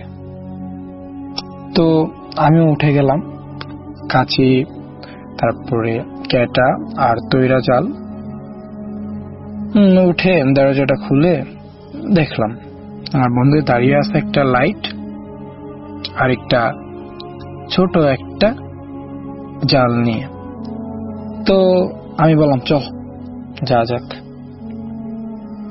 গেলাম। তো আমি দেখতেছি যে আমার বন্ধুর সামনে মানে সামনে সামনে, মানে আমাকে তার ওখানে যাচ্ছে, মানে যাইতেই দিতেছে না। তো আমার বন্ধু কমপক্ষে 10 হাত আগে আর আমি 10 হাত পিছনে। আমার বন্ধুকে বললাম, এই জলিল ওখানে দাঁড়া, আমি যাইতেছি। তো আমার বন্ধু বলল, অগ্নাল তুই আয়। তো গেলাম, যার পরে বিলের ধারে গেলাম, যার পরে তো যা দেখি আমার বন্ধু নাই। ডাক দিলাম অনেকগুলা, এই জলিল কই তুই, এই জলিল কই তুই। তো কোনো সারা শব্দ নাই। আমি ভাবলাম যে অন্য সাইডে মনে হয় বিলে গেছে, তো মাছ মারা হইলে চলে আসবে। তো আমিও আর কোনো পাত্তা দিলাম না। যেখানে গোড়াটা টোপাটা ফেলছিলাম সেই টোপাতে জালটা নিক্ষেপ করলাম। তো জালটা নিক্ষেপ করার পরে কিছু মাছ উঠলো, ওঠার পরে ওই সাইডে গেলাম, যার পরে আবার জাল নিক্ষেপ করলাম। তো এবার মাছ উঠল না। ভাবলাম যে একটু মাছ মারতে মারতে রাত কয়টা বাজে খেয়াল নাই। আমি জানি আমার বন্ধু বলছিল যে রাত 3টার দিকে আসবে সে। তো আমি মাছ মারতে আছি, তো আমার মাছ মারা শেষ। কিন্তু কিছুক্ষণ পরে দেখি এখনো জলিল আসে নাই। তারপর আমি ভাবলাম যে গেল কই বেচারাটা, আল্লাহর পোলার আইলে কালকে ধৈরা মারমো, নাহলে বকা দিব কালকে সকাল হোক। তো আমি এইভাবে আমি জাল আর সবকিছু নিয়ে গুছিয়ে মুছিয়ে বাড়ির দিকে রওনা দিলাম। তো রওনা দিকে শুন, পিছনে চেয়ে দেখি অনেকগুলো আগুন, কমপক্ষে 10টা-12টা হইব। তো আগুন এখন চারমিক থেকে আমাকে ঘিরে নিছে। নিয়ে পরে আমার লোক সমাজে শুনতাম, আমাদের গ্রামে মুরব্বীরা বলতো যে তৈরা দিয়া মাটির ভিত্তি জোরে একটা পাড়ি দিলে শব্দ করে আওয়াজ কইরা, তাহলে মানে আর কি ভূতগুলা জিনগুলা চলে যায়। তো আমার মাথার ভিতরে এই কথাটা আসলো। তো তৈরাটা মাটির ভিতরে বসলাম, বসানোর পরে তৈরাটা নিয়া এত জোরে যে একটা পাড়ি দিলাম আর মুখে একটা শব্দ দিলাম, সেই শব্দের কারণে ভূতগুলা মানে আগুনগুলা কুইকুতি গেল, মানে যে মুখ পারলো ও মুখ ছুটে গেল। তো আমি এই কথা দেখে তারপরে আর মানে কিছু না মনে করে চলে আসলাম। তো বাড়িতে আসার পরে আমার বন্ধুকে বললাম সকালে, কিরে তুই আমার একা থুয়ে আসলি কেন? আমার বন্ধু বলে, কিরে আমি তো রাতে যাই নাই, আমি ঘুম পাচ্ছিল, আমি ঘুমাই গেছি আর উঠতে পারিনি। তখন আমি ভাবলাম তাহলে আমি গেলাম কার লগে। তো বললাম আচ্ছা যাই হোক, যেটা হয়েছে একদিনই তো হতেই পারে, স্বাভাবিক। তো 2-3 দিন 5-6 দিন যাওয়ার পরে কিছু হলো না। আবারও আমার বন্ধু বলল যে চল আজকে রাতে আবার মাছ মারতে যাব। তো আমরা আবার রাতে 3টার দিকে এবার আমার বন্ধু আইছে, আমারে ডাক দিয়ে তুললো, তোলানি পরে এবার গেলাম, জানি পরে বিলে গেলাম। জানি পরে কিছুক্ষণ পরে মানে বৃষ্টি নামলো, সেই প্রবল ঝড়। বৃষ্টি নামার পরে তো আমার বন্ধু বললো চল বাড়িতে চলে যাই তাড়াতাড়ি। তো বাড়ির দিকে রওনা দিলাম। তো সামনে ছিল একটা বাঁশঝাড়, আর বাঁশঝাড় ছিল, তো বাঁশঝাড়ে তখন আর কি বৃষ্টি ঝড় একদম নিয়ন্ত্রণে, মানে আর কি মানে আপনার ঝড় থেমে গেছে। তো থেমে গেছে, এখন ভাবলাম যে এই বাসটা হেলান দিয়ে পড়ে আসছে, আমরা ভাবলাম যে ঝড়ের কারণে মনে হয় বাসটা হয়ে গেছে, হেলে গেছে। তো আমরা তেমন পাত্তা দিয়ে আমরা বাসের উপরে চলে গেলাম। তো জানি পরে সকালে ঘুম থেকে উঠে আমাদের আম্মার থেকে শুনলাম যে, বললাম আম্মা কোনো ঝড় ঠড় কি রাতে ওই এখানে ঝড় হয়েছিল, তা কিছু হয় নাই? আমার আম্মা করলো কোনো তো ঝড় হয়নি। তো আমি এই কথা শুনে প্রায় অবাক। তার বন্ধু কাছে গেলাম, আমার বন্ধু তার মাকে জিজ্ঞেস করলো, তার মা ওই এক কথাই বললো। আমরা দুজন তো হতবাক। তো এখন আমরা ভাবলাম তাহলে আমাদের সাথে কালকে রাতে কি হলো। তো 2-3 দিন যাওয়ার পরে তো আমার বন্ধুটা অস্বাভাবিক কিছু আচরণ করতেছে, যেমন খাওয়া দাওয়া বাদ দিচ্ছে, তারপরে তেমন আগের মতোই হয় না, একা একা থাকে। তো এইটা দেখে আমি সব ঘটনা আমার পরিবারকে বলে দিলাম যে এরকম এরকম ওই দিন এরকম এরকম হয়েছে, প্রথম দিনের ঘটনা বললাম। তো তারা তার বাবা মাকে যে বললো, নিয়ে যাওয়ার পরে হুজুরের কাছে নিয়ে গেল। তো হুজুরের কাছে নিয়ে গেল, নিয়ে যাওয়ার পরে হুজুরে বললো যে বাবা, তোমরা যে মাছটাকে দেখছিলে, একটা মাছ তুমি যে তৈরির ভিতরে যে মানে এইটা দিছিল, এখানে একটা জিনের বাচ্চা ছিল। তো এখানে জিনের বাচ্চাটা ছিল, তুমি এখান থেকে তৈরা দিয়া তুলছো, অনেকগুলো মাছ আসছে, ওইখানে ভিতরে একটা জিনের বাচ্চা ছিল, তুমি বুঝতে পারো না। তো সেইটার কারণে জিনটা ক্ষিপ্ত হয়ে গেছে। ক্ষিপ্ত হয়ে তোমার বন্ধু কালকে ধরতে পারছে, তুমি একটু মানে সামানে ছিলা, তোমার হাতে ম্যাজে পাতে ছিল। আবার আমি এখানে সিগারেট খাই, তো তার জন্য আর কি ভূতটা আমাকে ধরতে পারে নাই। তো আমার বন্ধুকে ধরলো আমার জিন হুজুর। এখন বলল যে এটাকে এখন ঠিক করা যাইব, কিন্তু আপনার শুক্রবারের দিন এসে। তো তার বাবা মা তাকে শুক্রবার দিন সকাল সন্ধ্যার দিকে যাইতে গেছিল হুজুরে।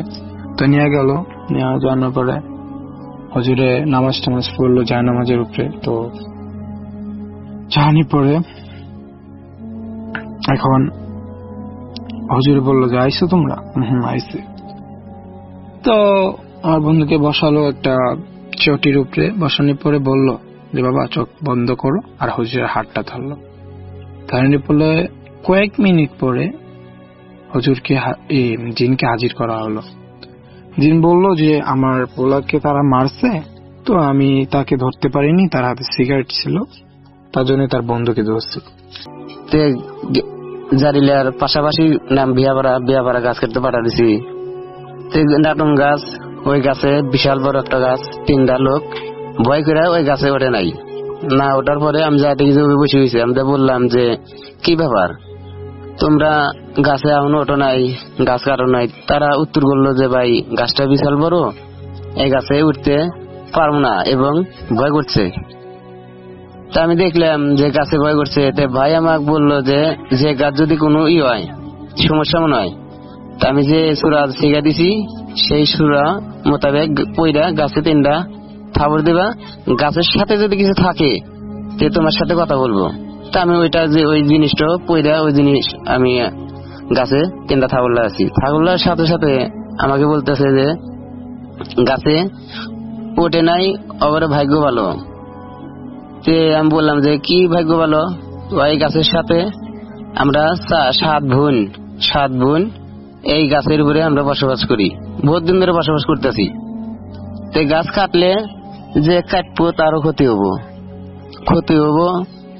তে আমি উত্তর করলাম যে আচ্ছা কি ক্ষতি হবো?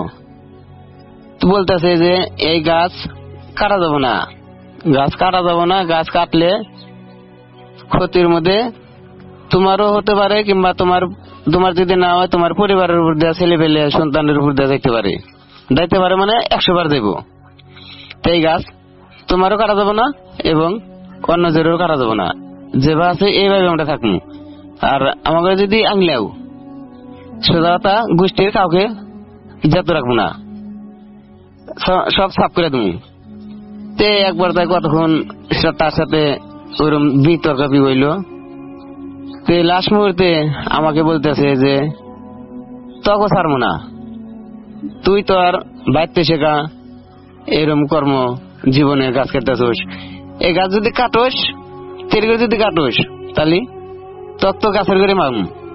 এবং তোর বাড়ির পাশে একটা শিমল গাছ আছে, ওটাও জানি, ওই শিমল গাছের সাথে আমরা যুক্ত নিয়ে 7 জন যে পথে যাবো সে পথ দোয়া বানালাম, দোয়া বানালাম ওই যে কোরা গাছ, ওই কোরা গাছের সাথে যুক্ত নিয়ে তোর বাড়ির যেতে থাকবো, একটা লোক বাঁচা রাখবো না, এবং ওই বাড়ির আশেপাশে যারা থাকবো তাদের উপর দেয়া মই যেতে পারে। এডো আমি 100 কয়ে দিতেছি। তবে এই গাছটা কাটিস না, তবে ভালো হবো।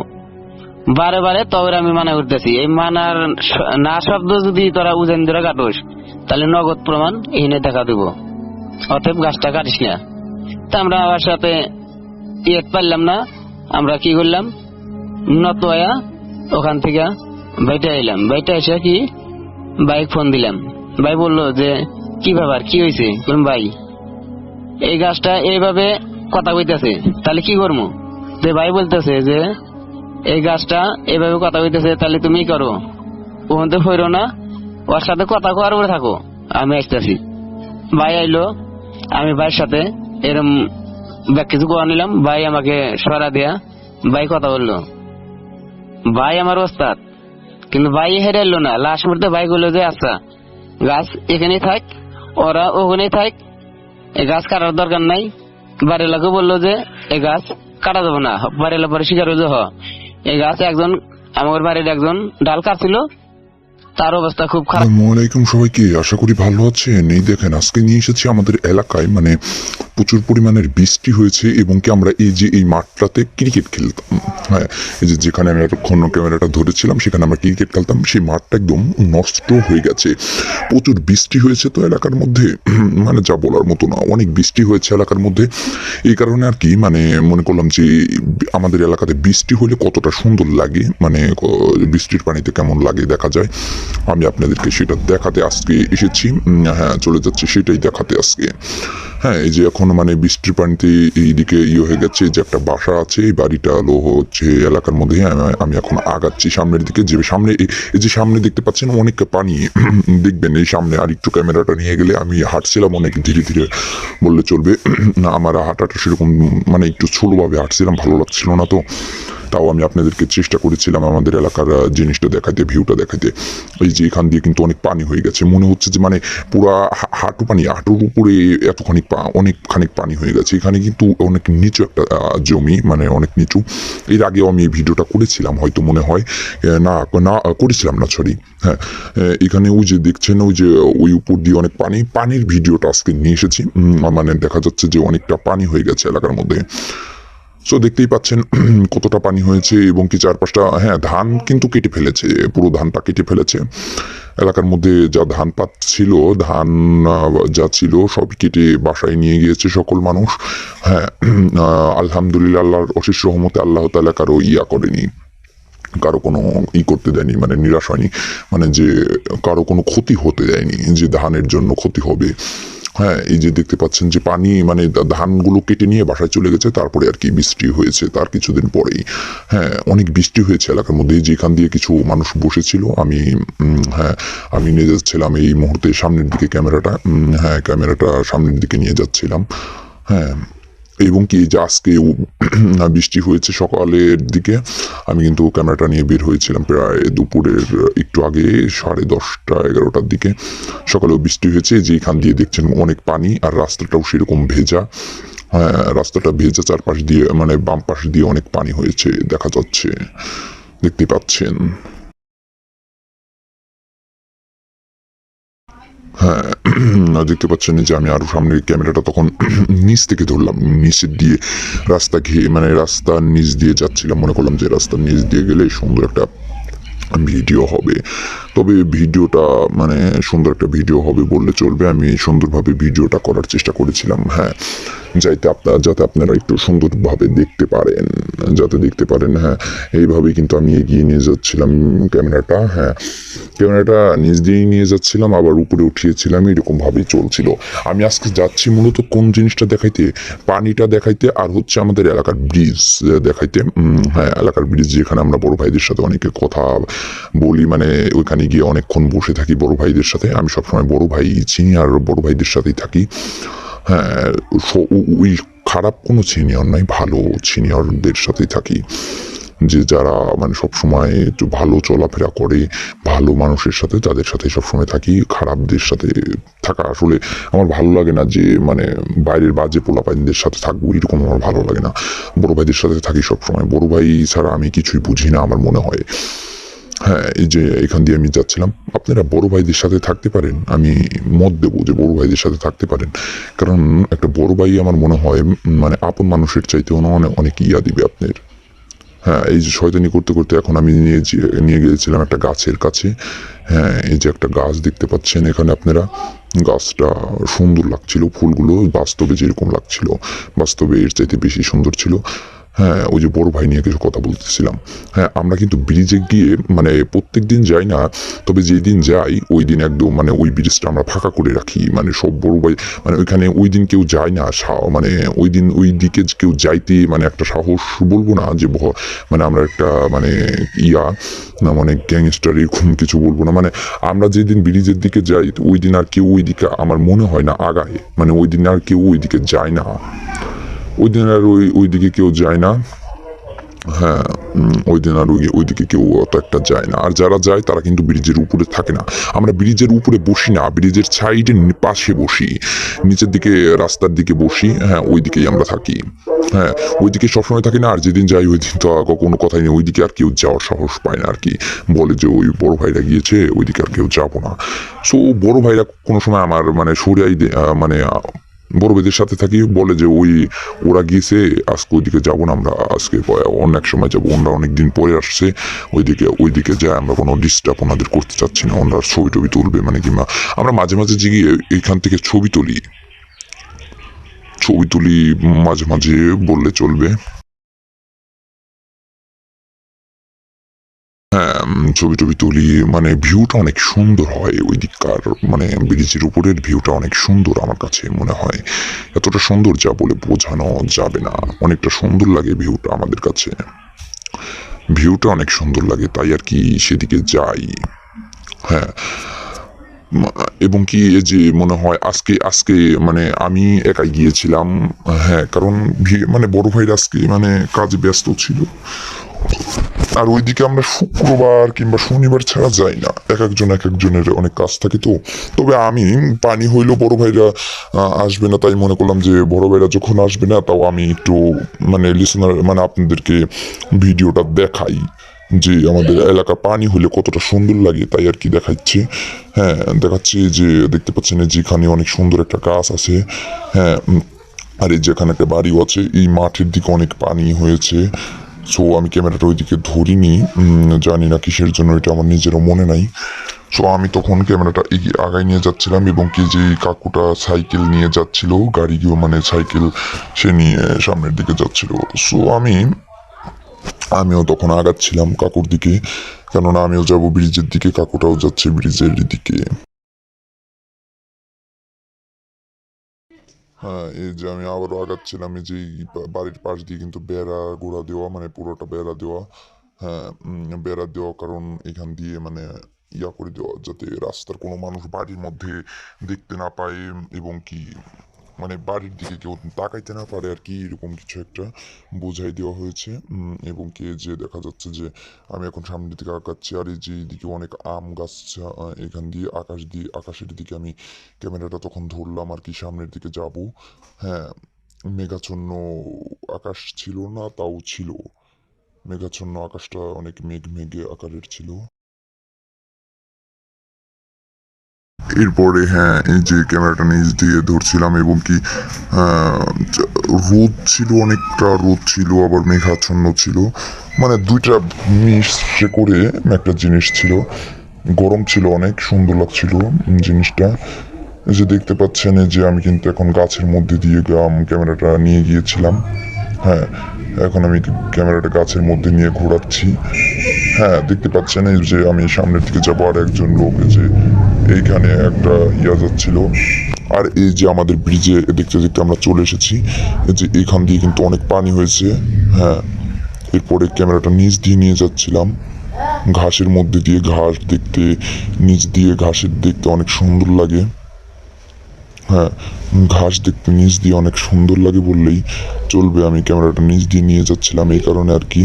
হ্যাঁ, আর এই যে একটা পিলার মনে হচ্ছে যে অনেক পাহাড় সমান একটা খাম্বা, তবে এটা পাহাড় সমান নয়, একটা ইসের আপনার হচ্ছে কারেন্টের খাম্বা, কারেন্টের যেগুলো ব্যবহার করা হয়। আর এই যে খাম্বার ওই সাইডে আমরা আর কি এসে বসি কিংবা ব্রিজের উপর দিয়ে বসি বড় ভাইদের সাথে। তবে আমরা যেই দিন এলাকায় ঢুকবো এই এলাকায় আমার মনে হয় না ব্রিজের উপরে আর কেউ আসে।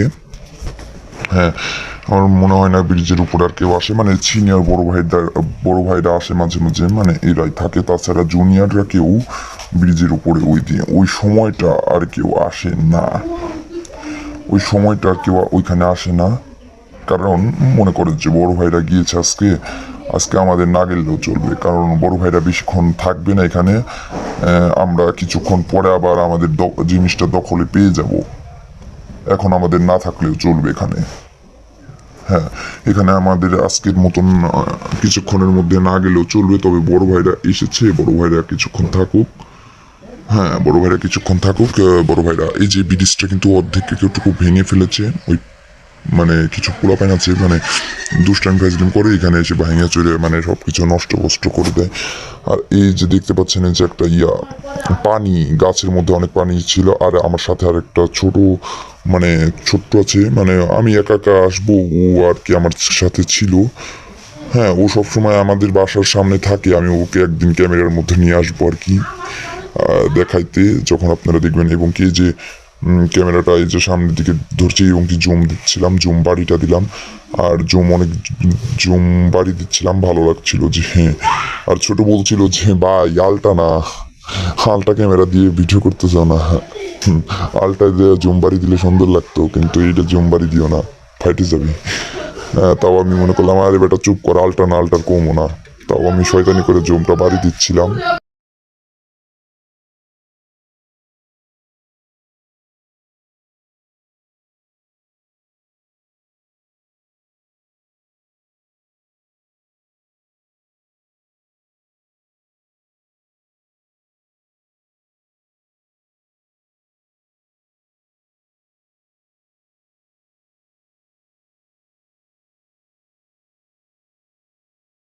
হ্যাঁ, এরপরে আমি জুম করলাম, অনেক দূরে আর কি জুমটা চলে গিয়েছিল। আর ওই যে একটা দেখতে পাচ্ছেন, এই নদীর মাঝখানে একটা ঘরের মতন দেখতে পাচ্ছেন, তো এটা নদী না, বিল, অনেক বড়, তবে এটা অনেক দূর পর্যন্ত চলে গেছে। ওই ঘরের মধ্যে একটা মানুষ থাকে, আমি জানি সেটাই, এবং কি এটা সকলে এলাকার সবাই বলে যে একজন মানুষ থাকে।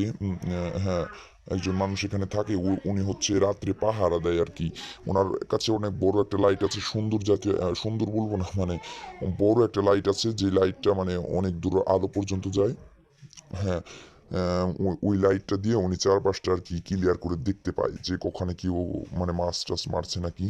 এই কারণে উনি আর কি করে, মানে চারপাশ দিয়ে লাইট মেরে দেখে। ওনার কাছে ওই লাইটটা আছে, ওই রুমের মধ্যে দিয়ে লাইট মেরে দেখে যে চারপাশে কেউ মাছ কিংবা চুরি করছে নাকি। এরপরে আমি নিয়ে গেলাম পানির মধ্যে দিয়ে ক্যামেরাটা,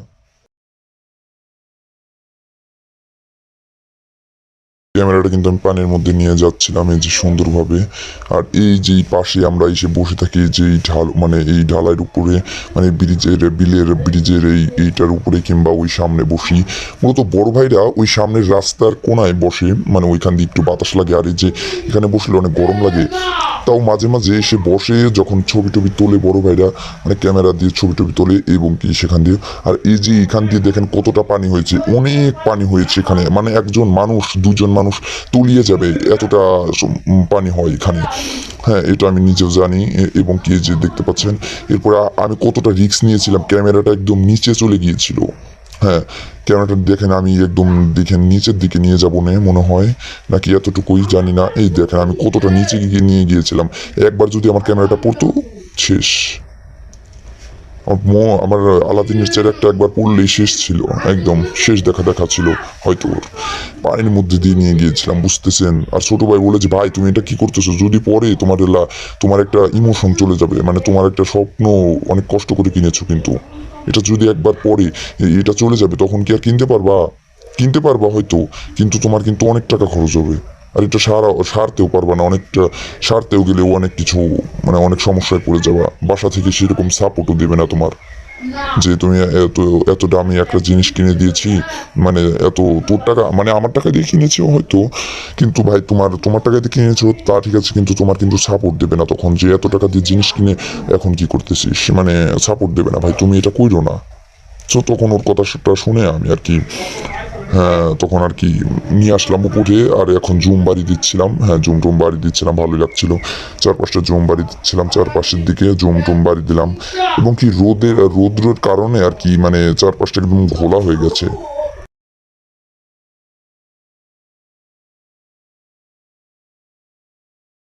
এই যে চারপাশটা জুম জুম বাড়ি দিলাম, সুন্দরভাবে লাগছিল, এবং কি আর কি এই যে এখানে কিন্তু পানি, ব্রিজের উপরেও পানি অনেকটা, অনেকটা বলবো না মানে একদম বেশি নয়, আবার একদম কম বলবো না, বেশি বলবো না, কারণ এখানে সেরকম পানি নাই আর কি, মানে একটু পরে শুকিয়ে যাবে। তাও শুকানো একটা ব্যাপার আর না শুকানো একটা ব্যাপার, মানে অনেকটা ডিফারেন্স। হ্যাঁ বাড়ি দিচ্ছিলাম, ভালোই লাগছিল, তবে আমি একটু সমস্যায় পড়েছিলাম, যে যে চারপাশটা ওরা বলছিল ভাই এখানে অনেক রোদ, এখান থেকে একটু বাসায় যাওয়ার জন্য একটু প্রস্তুতি নাও তো। তখন বললাম চলে যাচ্ছিলাম। এই যে এই পাশটাও অনেক পানি, এই দেখতে পাচ্ছেন অনেক পানি, যা বলে বোঝানো যাবে না কখনো। মানে এখানে পানাপতিও মানে পানাও, যে কসুরি পানাও আছে, আর এখানে কিন্তু অনেক সাপ পোকামাকড় থাকে, মানে অনেক সাপ থাকে এখানে আর কি, মানে অনেক সাপ এখানে, মানে আমার মনে হয় মানে একটা বিলের মধ্যে অনেক সাপ থাকে। এর আগেও একবার মাইরে মানে গাছের সাথে ঝোলাই রাখছিল একটা কাকু, এই যে যাচ্ছিল ভ্যান নিয়ে, আমি তার আলাদিনের চেরাকের মধ্যে তাকে একটু দেখাইলাম, এই যে আর কি সুন্দরভাবে ভিডিও করছিলাম। এই যে এখান দিয়ে কিন্তু অনেক ফোঁটা পানি হয়ে গিয়েছে, হ্যাঁ, এবং কি আমি এই যে এই ফুলের মধ্যে দিয়ে ভিডিওটা করছিলাম, ফুলওয়ালা মানে ফুলের যে যার গাছ, সে বললো যে আমার ফুলকেও একটু দেখাও না তোমার ভিডিওতে। সো আমিও মনে করলাম যে ভিডিও যতক্ষণ করছি তার কথাটাও আমি রাখি, হ্যাঁ, আমি আর কি তার গাছের ভিডিওটাও করলাম, হ্যাঁ, তার গাছের ভিডিওটা সুন্দরভাবে করে দিলাম, সুন্দর লাগবে। আর সে যদি একটু খুশি হয় আমারও ভালো লাগবে, যে একজন মানুষ খুশি হওয়া মানে আমার কাছে খুশি হতে পারবো, হ্যাঁ, খুশি হতে পারবো যে সে, তার কথাটা আমি শুনেছি, তার কথাটা আমি শুনেছি, হ্যাঁ, হ্যাঁ তার কথাটা আমি শুনেছি, এবং কি শুনেছি সে একটু খুশি হবে বললে চলবে।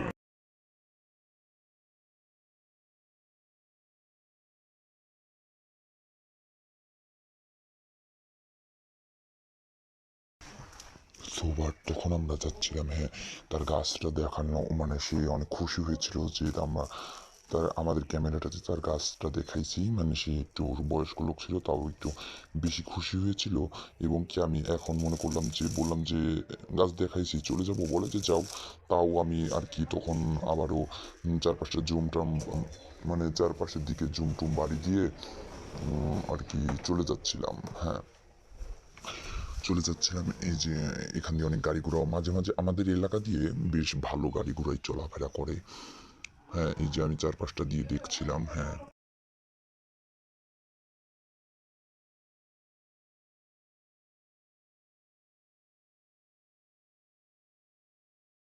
এরপরে অনেক দূরে একটা জুম করলাম, হ্যাঁ। আর মূলত আমরা কিন্তু এলাকার মধ্যে মানে আমরাই সব চাইতে, মানে আমি একমাত্র বড় ভাইদের সাথে বেশি মেশামেশি করি আর কি, কিন্তু তারা কখনো বিরক্ত হয় না, কখনো আমি দেখিনি, হ্যাঁ, বিরক্ত কোনো দিনও হবে না আমি যদি সারা দিনও থাকি, মানে তারাই উল্টো আমাকে ডাইকে নিয়ে যায় সবসময়, হ্যাঁ আমার ভালো লাগে যে মানে ভাই তাদের সাথে মিশতে অনেক ভালো লাগে আর কি, হ্যাঁ তাদের সাথে অল টাইম থাকি আমরা, আমরা না মানে আমি সবসময় থাকি, মানে একজনের সাথে আজ 8 বছর ধরে আছি, আজ পর্যন্ত কখনো কোনো একটা মানে কিছু বলেনি। 8 বছর থাকছেন কোনো দিনও কারোর সাথে 8 বছর, হ্যাঁ। ছোটবেলার বন্ধু হয়তো মানে বন্ধু বলবো না, ছোটবেলার মানুষও হয়তো মানে একসময় ছেড়ে মানে একটা সময় বিচ্ছেদ হয়ে যায়, মানে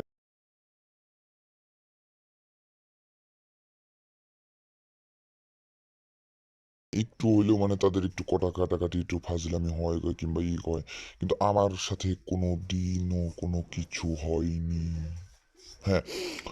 উনি আমার সাথে রাখে, ওনার সাথে রাখে আমার সব সময়, একটা সময় কোনো দিন মানে কোনো সময় আমাকে ওনার কাছ থেকে সরায় না, হ্যাঁ, এই যে সকালেও তার সাথে মানে আমার মনে হয় যে মানে সে যদি আমার একটা বেলা না দেখে এসএমএস দিবে, কই, কোথায়, বাড়ি থেকে বের হবি না নাকি, মানে এরকম খোঁজ খবর রাখে, খাইছি, খাওয়া দাওয়া করছিস কিংবা খাওয়া দাওয়া করছো, এবং কি আমি নিজেও করি ওই, মানে নিজেও জিজ্ঞাসাবাদ করি। হ্যাঁ, সো আমরা মানে সে আমাকে কখনো কোনোদিনও একটা মানে একটা ইয়া দেয়নি, একটা ধমক দেয়নি কিংবা শাসন করেছে, কিন্তু মানে গায়ে হাত তুলেনি কখনো, মানে শাসন করছে, মুখ দিয়ে শাসন করেছে, মুখে কথা বলে শাসন করেছে, কিন্তু কখনো গায়ে হাত তুলেনি। হ্যাঁ, কখনো কোনোদিন আমি দেখিনি যে উনি কারো গায়ে হাত তুলেছে, আর আমার কথা তো বলবোই না। উনি পোলাপাইনদের অনেক শাসন করে, কিন্তু আমাকে কখনো মানে ধমক দেয়নি কিংবা ধমক দিয়ে কথা বলেছে, কিন্তু কখনো গায়ে হাত দেয়নি।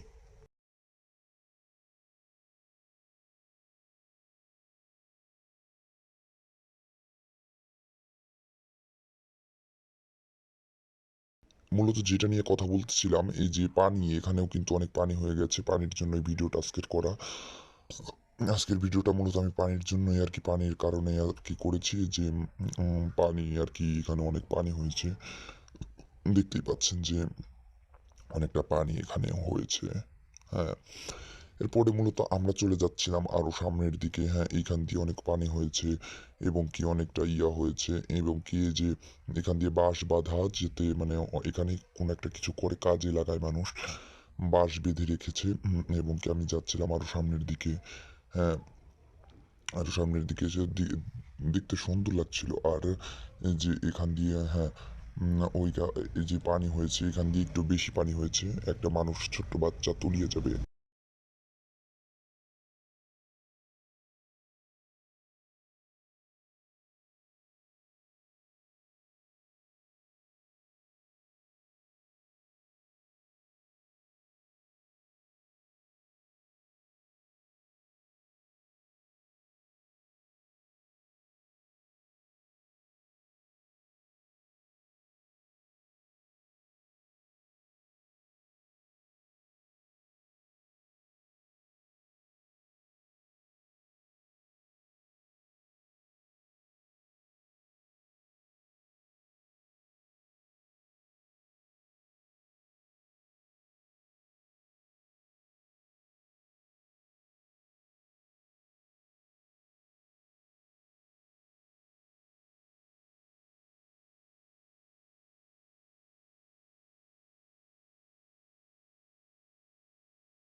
এরপর আমি একটা রাস্তার দিকে, মানে ভালো সুন্দর একটা রাস্তা দেখলাম যে এখান দিয়ে যাওয়া যাবে। হ্যাঁ, এই যে এখান দিয়ে যাওয়া যাচ্ছে, যে এখান দিয়ে এই যে আর কি ফুল গাছ অনেক সুন্দর লাগবে। হ্যাঁ, অনেক সুন্দর সুন্দর ফুল গাছ আছে এখান দিয়ে, এখানে পানি হয়েছে, এবং কি দেখতে পাচ্ছেন যে হ্যাঁ, দেখতে পাচ্ছেন যে অনেক সুন্দর লাগছে আপনাদের দেখতে, হয়তো আপনারা হয়তো অনেক সুন্দর দেখতে পাচ্ছেন। এবং কি যে এই যে একটা বাড়ি, এই বাড়িওয়ালা অনেকে মানে আজ থেকে 2 বছর, 3-4 বছর, 5 বছর হয়েছে, 5 বছর হয়েছে এই বাড়িওয়ালাটা মারা গেছে। মানে সে মূলত এই বাড়িটা করছিল অনেক সুন্দরভাবে, কিন্তু সে হুট করে একদিন মারা গেল। মানুষ তো, মানুষের কথা মানে, মানুষের তো আর বেশি দিন থাকে না, তাও সে হুট করেই মারা গিয়েছিল।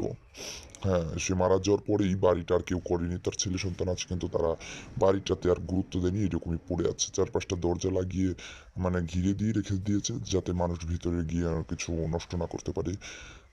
এবং কি যে এখান দিয়েও কিন্তু অনেক পানি হয়েছে।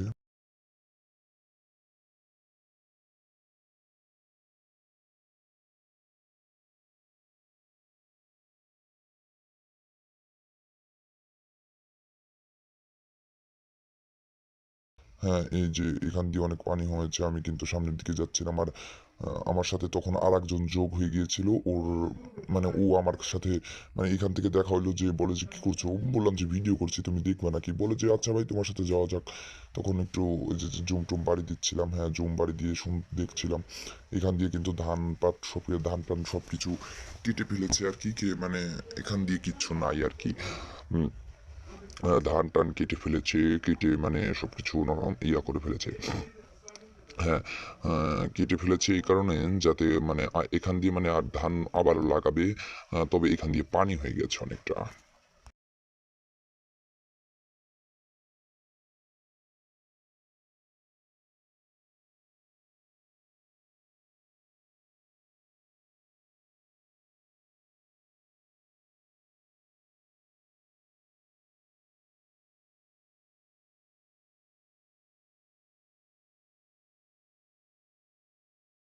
হ্যাঁ, এই যে দেখতে পাচ্ছেন, এই যে এখান দিয়ে কিন্তু অনেক রাস্তা, এখান দিয়ে একটা মাটির মানে ইটের রাস্তা, এই যে এখান দিয়ে আমরা যাচ্ছিলাম। এই যে সুন্দর দেখতে, ভিউটা অনেক সুন্দর লাগছিল। আপনারা হয়তো দেখতে অনেক আপনাদের কাছেও সুন্দর লাগবে বললে চলবে। এই যে এইখানে ওই যে একটা সেলো ঘর দেখাইলাম না, মানে সেলো ঘর বলতে মানে মেশিন ঘর, ওইখান দিয়ে আর কি এখানে এই এলাকা মানে ধান খেতে পানি দেয় আর কি, ধান খেতে ওইটা দিয়েই পানি দেয়।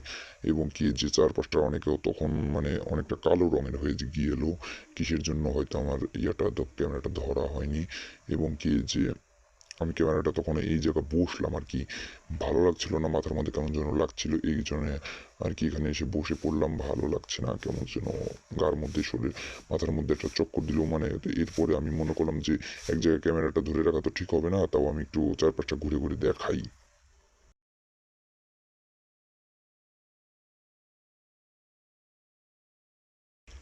হ্যাঁ, দেখাই, যে চারপাশটা ঘুরে ঘুরে দেখাচ্ছিলাম, ও ভালোই সুন্দর লাগছিল। আপনাদের কাছেও হয়তো অনেক সুন্দর লাগতে পারে।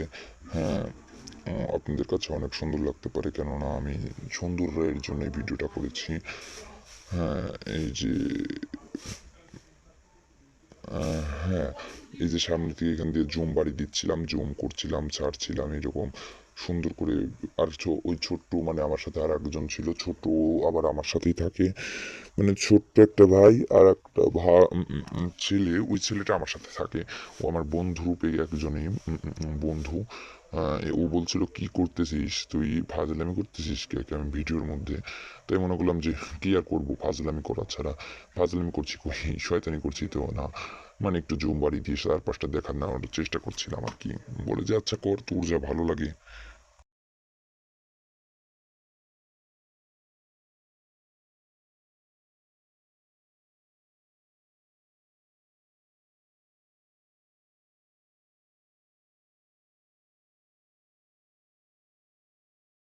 বলে যে তোর যা ভালো লাগে তুই তারই তাই কর, আমরা এখানে দেখি, আমরা চারপাশে কেন মানে কিছু করতে পারি নাকি, চারপাশ দিয়ে একটু ঘোরাফেরা করি। এদিকে অনেকদিন আসা হয় না। আর মূলত আমরা এখন যেখানে আছি এই দিকে আমরা আমার মনে হয় না ভুলেও কখনো আসি।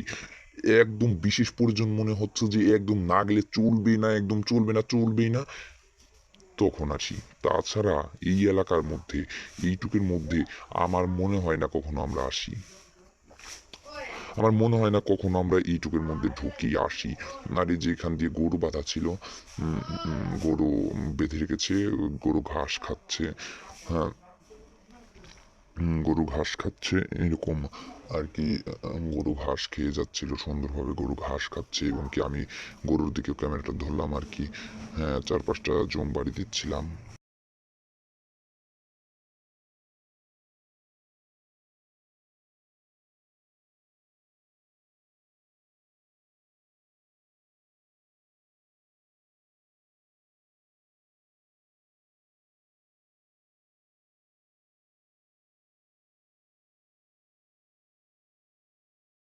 হ্যাঁ, জুম টুম বাড়ি দিয়ে সুন্দরভাবে দেখাশোনার চেষ্টাটা করছিলাম। সুন্দর দেখছেন যে অনেক সুন্দর লাগবে আপনাদেরকে দেখতে। হ্যাঁ, দেখতে অনেকটা সুন্দর লাগছে, হয়তো আপনারাও ভাবতে পারছেন সেটা। চারপাশটা জুম বাড়ি দিলাম, সুন্দর লাগছিল দেখতে অনেকটা।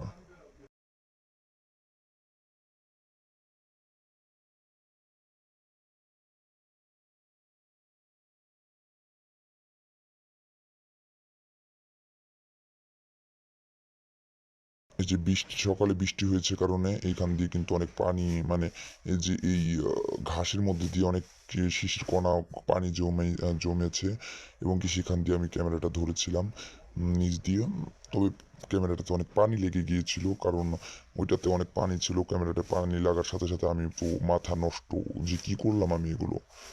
তো তখন মানে কি করলাম না বুঝতে পারছি না, যে আমি ক্যামেরাটাতে পানি লাগাই ফেললাম। মানে আমার চাইতে আমার মনে হয় আমি আমার ক্যামেরাকেই বেশি গুরুত্বপূর্ণ ভাবি, মানে বেশি গুরুত্ব দেই। ওকে সবসময় আমি মনে হয় যে একদম মুছে সুন্দরভাবে রেখে দিই। যে এখন কিন্তু মূলত এই যে ঘাসের মধ্যে দিয়ে ঢুকাই দিছি। তবে